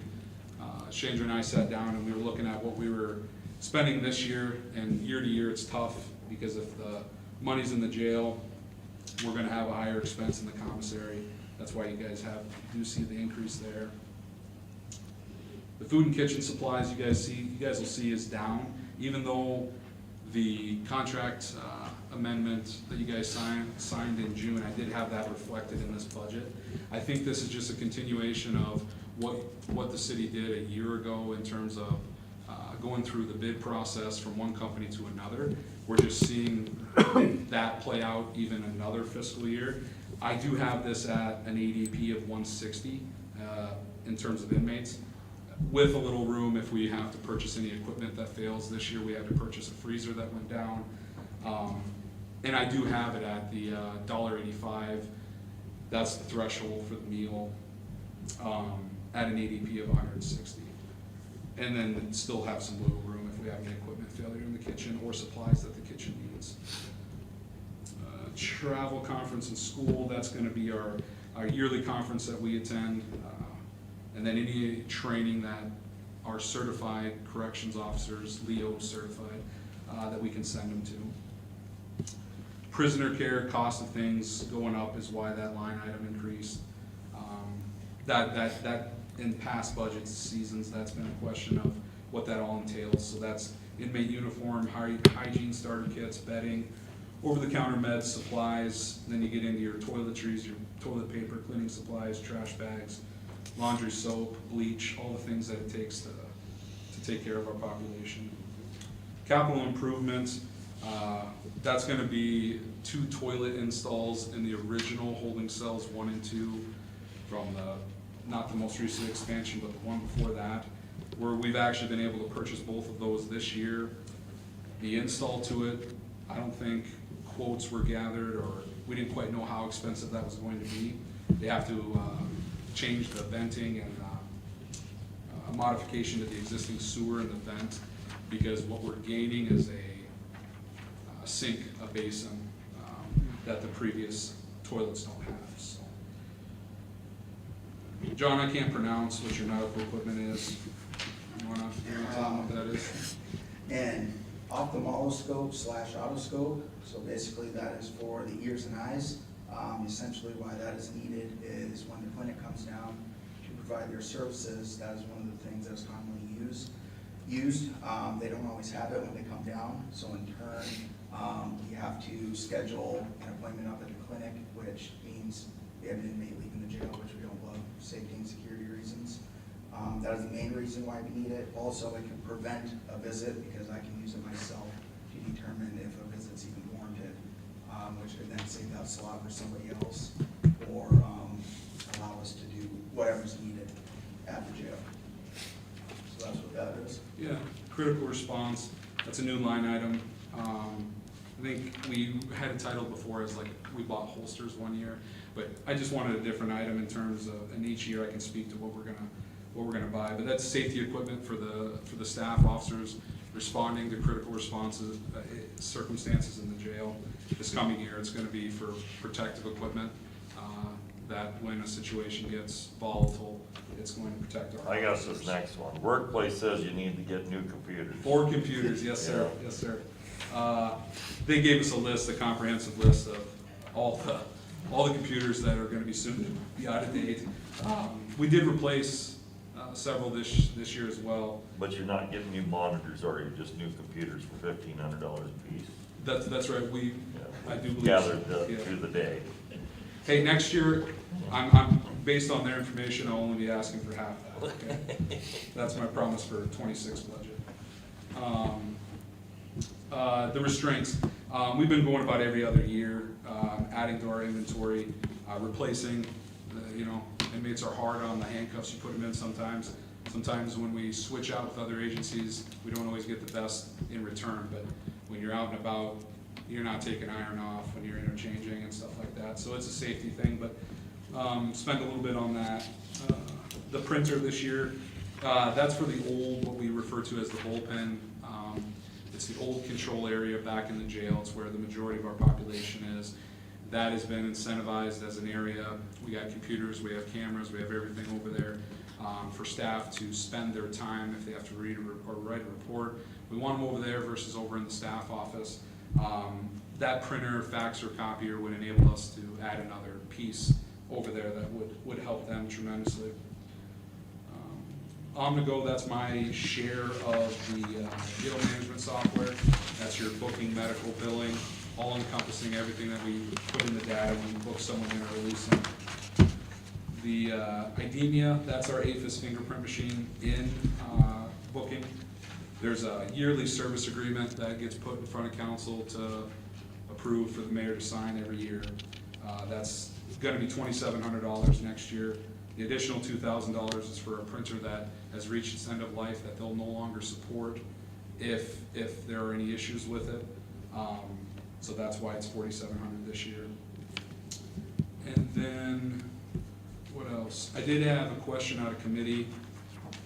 It was specifically on the body scanner, and I asked Chandra, and I made a note. The city has a $1 buyout in 2026, so this might be the last, or it should be the last payment. Are we using that? Oh, yeah. We use a lot? Yep. Anyone that comes in gets put through it.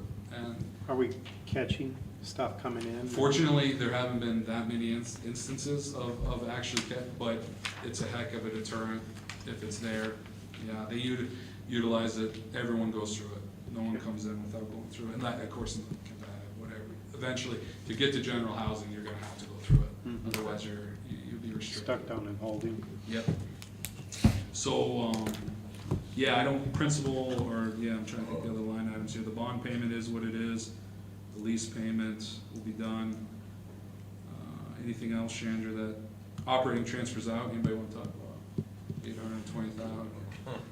I know that bottom number says 13,000, and I know, Chandra, expenses and revenues don't talk to each other, but When we talk about what the jail makes, can we say the jail's making 833,000? So actually, we're taking that 46 out of there, it's 62,243 that you'll have in excess. So if you add that to your 819. You're welcome. You need more computers. Yeah, you need more computers? Yeah. Any questions on any of the line Yeah, items? Tim Miners hasn't cut anything in your budget yet. You better take a look there, Tim. What I you was got waiting going for on? you. I was waiting for you. 881,961 is what Yeah, your revenues are. yeah, 881. Net gain, Yep, 881. 961. Job. Yes, Yeah, Mr. Rehack, thanks. now we're only budgeting 819,000 out, Yes. okay. Gives you a start for the next year. Your sales tax that's on there, that expense line right above that transfer out, that's an in and out, that's what we collect on that commissary. You also saw it as a revenue in on the revenue side, so it's an in and out, but I have to account for it that way, since it's not in our software system. And we actually collect it from them and then write the check up to the state.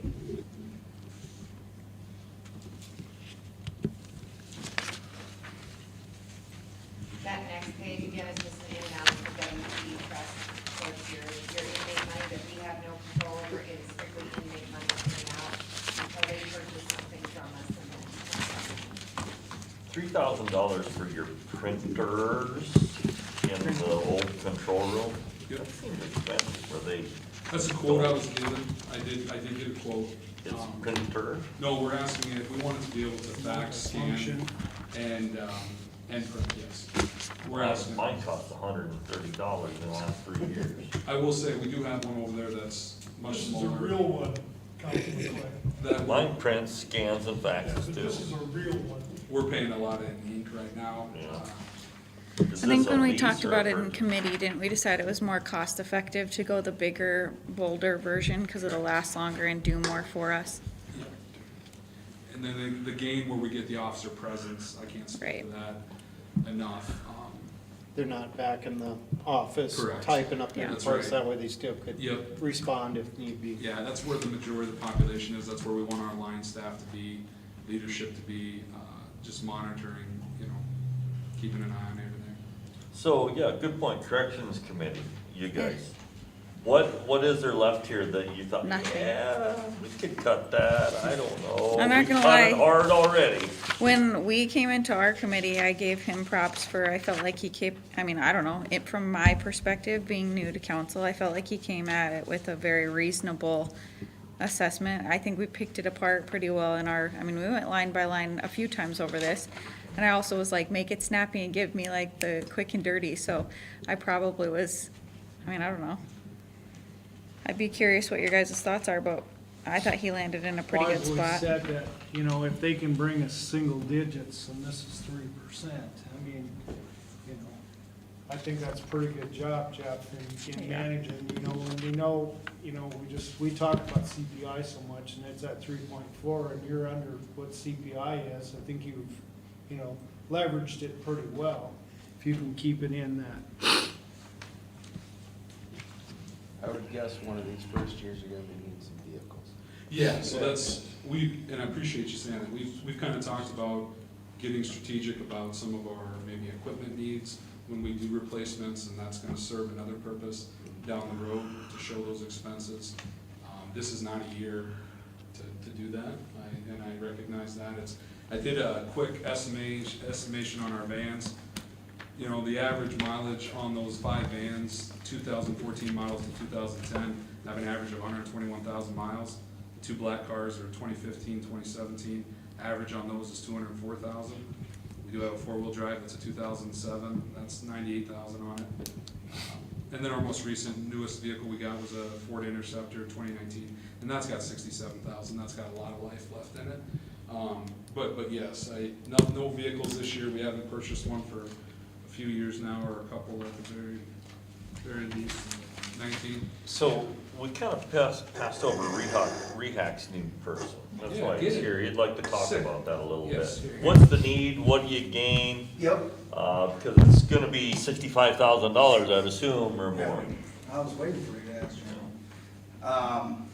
So I feel that it is a need for multiple reasons. We identified medical as a need going forward. We could never take a step back in terms of staff members. We can only go forward, and that is by expanding. We do that by adding another LPN or an RN, which allows us to prevent litigation. So I wrote down some notes here. By adding another RN or LPN, that allows that individual to do more assessments, more checks, incorporate the SOPs that we want to, but we're unable to, because it's only Rhonda and myself, as her as an LPN, me as an RN. Is she full-time or part-time? She is full-time. Because she has left before and then came back, That's correct? correct. But so she Thank you. full-time. That's Yeah, correct. before we get, Thankfully, yes. what, John? Yes, thankfully Rhonda's still there full-time. Risk management, obviously, lots of different things can go wrong there. This allows us to prevent some of the risks that would then in turn into litigation. I feel like we do a very good job with what limited staff we have in preventing litigation. Lots of other facilities reach out to us to adapt our medical SOPs, and they have 2 or 3 times the amount of staff that we have. I've talked to Hughes County, Pennington County, Minnehaha County. I've sent them all protocols that Winter City Jail has incorporated to protect their inmates and themselves to them, that they have then instilled in their facilities. 24 hours a day medical, adding this one position, that's not practical. However, we do expand the amount of medical we have. Maybe throw in 6 out of the 7 days a week, maybe 7 out of the 7 some days. That might be a little iffy, but we would be gaining more time that a nurse is in the building, which then helps us in the long run. Workload and safety. I've been keeping statistics since 2022 of July of just simply the volume of stuff that we encounter. And I handed this out to Tim and Felicia a couple different times as we've updated it. But if you look at, like, I take last year as the first full year, we had 3,226 paper med requests, and that is people having an issue of some sort when they come to our facility. A lot of the times when they're at other facilities, they, and this is what I'm told, their medical needs may not be addressed in the same manner they are in winter. They like to come to winter because they know that their medical needs will be met. I work very closely with the U.S. Marshals in regards to that, taking many calls in regards to, hey, can you take care of this individual? Adding another LPN or RN furthers that and betters that relationship as well. We send multiple people to the clinic. We sent over 100 last year. Quite a few to the dentist. Mental health visits are an uptick. I schedule and do all the stuff leading up to that by myself. Rhonda has her own set of stuff as an LPN, and we kind of divide and conquer. Adding another one to the mix allows these numbers to probably grow and better our coverage, if you will. In regards to safety, the mental health visits, take pride in that. Obviously, we work with a lot of individuals that need the help in a secure environment by providing the medical services that they need through mental health. Specifically, I'm talking that promotes safety throughout the building. If somebody is untreated because we don't have the staffing medical-wise to get them the care that they need, there may be some sort of safety issue there. Adding that personnel would further that. In regards to an RN or an LPN, we would honestly take either or. An RN can do some things, an LPN can't. However, we don't want to go below that for the reasons that I just spoke on. RNs, obviously, we perform the comprehensive assessments, the care plans. I work very closely with the clinic, have a great rapport with them. Administer certain medications, the monitoring. Numerous times we've sent someone to the ER and they came back with direction from the doctor, and it's never during the business hours. It's 2, 3 a.m. and someone has to be there to perform that monitoring. So I'd say those are the main reasons why it's needed. Are you guys cross-trained in the jail? We are, through John's SOPs or what trainings he can give us within his scope, we get. The other way I was asking. Oh, with John, absolutely, yeah. John work in the jail? Oh, yeah, oh, yeah. That's John- what I was wanting to know. I refer to John as our Swiss Army knife. Yeah. He does anything within leadership that we ask him. Well, I'll be the medical supervisor. He fixed a door today so he's maintenance too in the meantime. We had this in our budget last year. We took it out because of budget constraints, not because it wasn't a need, but we were just trying to juggle everything with the full intention to always have it back in there and try to fight for it. The reality is this, is that has been one of the most critical areas that we've invested in as a city. Chandra can speak to the board she sits on, and who's our insurance company that speaks? SCBA. Yeah, that speaks to the biggest risk to a municipality. We're the only one in the state that runs a jail, but counties in general that maybe run jails, your medical is where it's going to be. It is only because of the people that we've had in that department doing the risk management day and day. Without the help, this helps them on levels I can't really articulate. It helps the corrections staff. Like he said, we gain more coverage. We will not be a 24-hour entity. We're asked that consistently. No, that's not feasible. That's not something we could obtain. Luckily, through the training that John does give us, and then of course local hospital, other service and vendors trainings that John gives us, we make it work.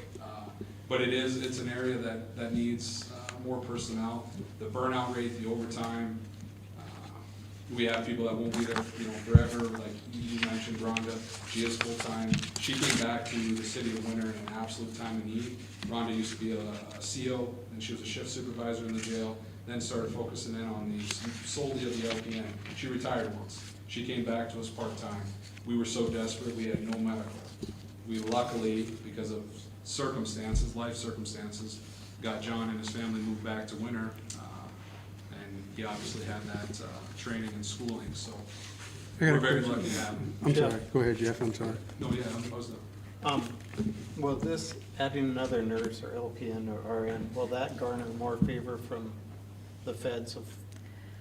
I think they're already very, very impressed with John and his staff, but yeah, absolutely. I mean, what you're doing is, John can take a vacation, and because he has a similar scope, or Rhonda for that matter, these guys are coming in, I won't speak to specific times, but let's just, 12, 15-hour day is not unheard of. If we have a large movement that starts at much before the majority of people are awake. Yeah, absolutely. Yeah. Yeah. So to answer your question further, I received a call a couple months back from the United States Marshal Service out of a different state wanting to stage an inmate here, and he had medical needs, and we were number 1 listed on that board.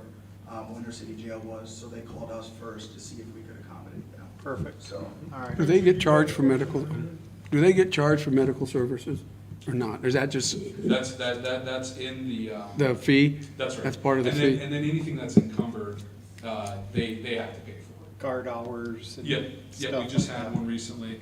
I think it was like 17 hours. We had to do guard duty up there, and in that county, in that instance, they get a bill. Okay. Yeah, for our time, and then of course, anything they have a bill from the hospital as well. that they have to- We take somebody in the clinic or the dentist, that county No. gets that bill. That's right. If we have to be up there for an extended period of time, we kick in our guard rate, no different than a transport, at $35 an hour. If we have a clinic visit that is 20, 30 minutes, we don't nickel and dime on there, but when we actually had to pull guard duty over the course of the day, it kicks in just like a transport. But if John's service prevents a county from paying a guard to go to the doctor, Yep. does that county know that? So that's what's Are we interesting. using that as a marketing tool? If you ask some of them, sometimes they maybe don't like John. In reality, John should be their best friend. The amount of risk and management that he does and litigation that he avoids, they should be thankful that they're sending them to a place that gets the care that we get through our care and custody. Sometimes they're frustrated with him because he's calling it so-and-so's got to go to the ER. That's just the nature of the business. It is first and foremost our responsibility to take care of the people. And, aside from what they're there for, you compartmentalize that, but it is about taking care of the person in our custody, and sometimes there's dollars that they have to spend. But it's in our interest to invest in this area. The marshals never usually balk at that. It's usually counties, is it not? Any other questions on the corrections budget? Well, your committee is convinced that they've got this budget pared down just bare Do you minimum. need some? Give them $1, Jeff. I tell you what, take legals and advertisements down to 600. Because I feel we're gonna stay full staff, I believe. Don't Not say gonna things have like to that out loud. Oh, hey, no, think positive, think positive. Okay, let's move on. Thank you, Jeff. Yep. Thank you. Very good. Thank you. Very good. Glad you had corrections last, you didn't have to cut anything. Good move, Mitch. Take it down to 6. All right, overview of the budget. Is that you, Andrew? Yes, it is. But you guys were so not Thank ready you. for me to be done talking. Pop quiz time. Wrap up. I don't know how much, I didn't keep track. I got a rough estimate, but it's all. From the general fund, you cut a total of $45,758. You met the benchmark that I requested for you guys to do. So what you will have is $1 million transfer from the electric and $173,994 from the water, and $150 from corrections to make the general fund balance. With the change in sanitation of only allowing, so there was another change that I was not notified of that wasn't spoke about here, but it's my understanding this is what Troy told Rhonda. The advancement to a department head would only take effect as of June 1st. The switch over of one full-time employee from streets to sanitation would take effect June 1st, and then one part-time employee would not happen until June 1st. With the changes in that and how it affects streets and sanitation, sanitation only needs $389 to balance. Their cash covers that. You don't have to worry about transferring from another fund. With the cut in sewer, they will just need to have cash to cover the Vector truck purchase. Airport still does need to use $75,529 in cash in order to make those two projects come together that you're asking for. Otherwise, we have a balanced budget, and I can present this to you with all these minor changes by email, and I can have it printed off for Tuesday night as well. But I personally feel very comfortable with presenting this. I realize, and I want to thank everyone who's been involved, from appointees to supervisors to their lieutenants to council. I understand that my job description says that I oversee the City of Winter budget. That's all I do. I oversee it. That's it. And we write checks that is based off of what you guys give us for information. And so I appreciate your help with this.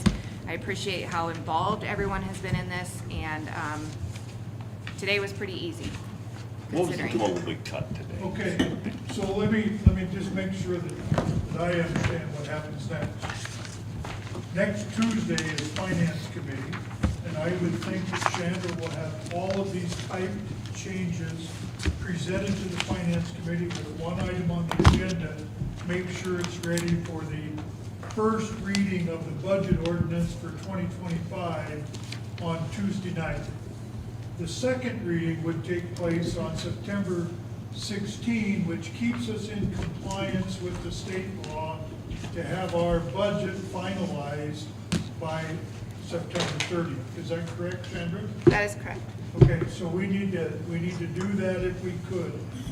I really thank the Finance Committee for the extra meetings, and for all of you. I know some of you other met outside of the times and stuff to make sure that things got happening. That's what made today so easy and so few additional changes that we had to make, because you guys did your job from May until now. You committee people, you really took this stuff serious, and I really appreciate that, because I have no idea what's going on for sure. But I appreciate all that, and with that, we'll hope that Chandra and Austin and Jeremy, you're going to be looking for specific mistakes that may have been made between now and next Tuesday in correcting these papers that we just saw. So if you could keep your papers as reference, that would be however you want to do it, but, and then present them to us Tuesday night. What was the total that was cut? Total throughout the entire budget, Yeah, there was a lot of today, things. Today, $226,983. 226. Which is way more than what I bet you thought we would. Well, we needed 19. Yeah. Yeah, so nice job. So when is our finance committee? It's Tuesday morning, so you will actually, you as council, and it will be public now that it's been through this public meeting, this will go out in the council packet on Friday. So you'll have all weekend to review it. Yes, finance committee can review it on Tuesday morning, but now that it's been through and you guys as a full council have made your recommendation on this, it is public information. So it'll be out for the public with our packet for Tuesday night agenda as well. But just in case Chandra should make a typing error, we want to catch that in finance on Tuesday morning. So we'll have one item on the agenda, it'll be this. Okay, okay, very good. Austin, you and Mr. Miners have a 5 o'clock today, so you can't leave, but I would entertain a motion to adjourn. I'll make that motion. Skylar, second? Yep. Shaheen, all in favor, say aye. Aye. Stand up and leave the room. Good question for you. Yep, very good. Thank you. I'm gonna use the restroom quick. Skylar, thanks for paying attention. All we know is. Never did this one.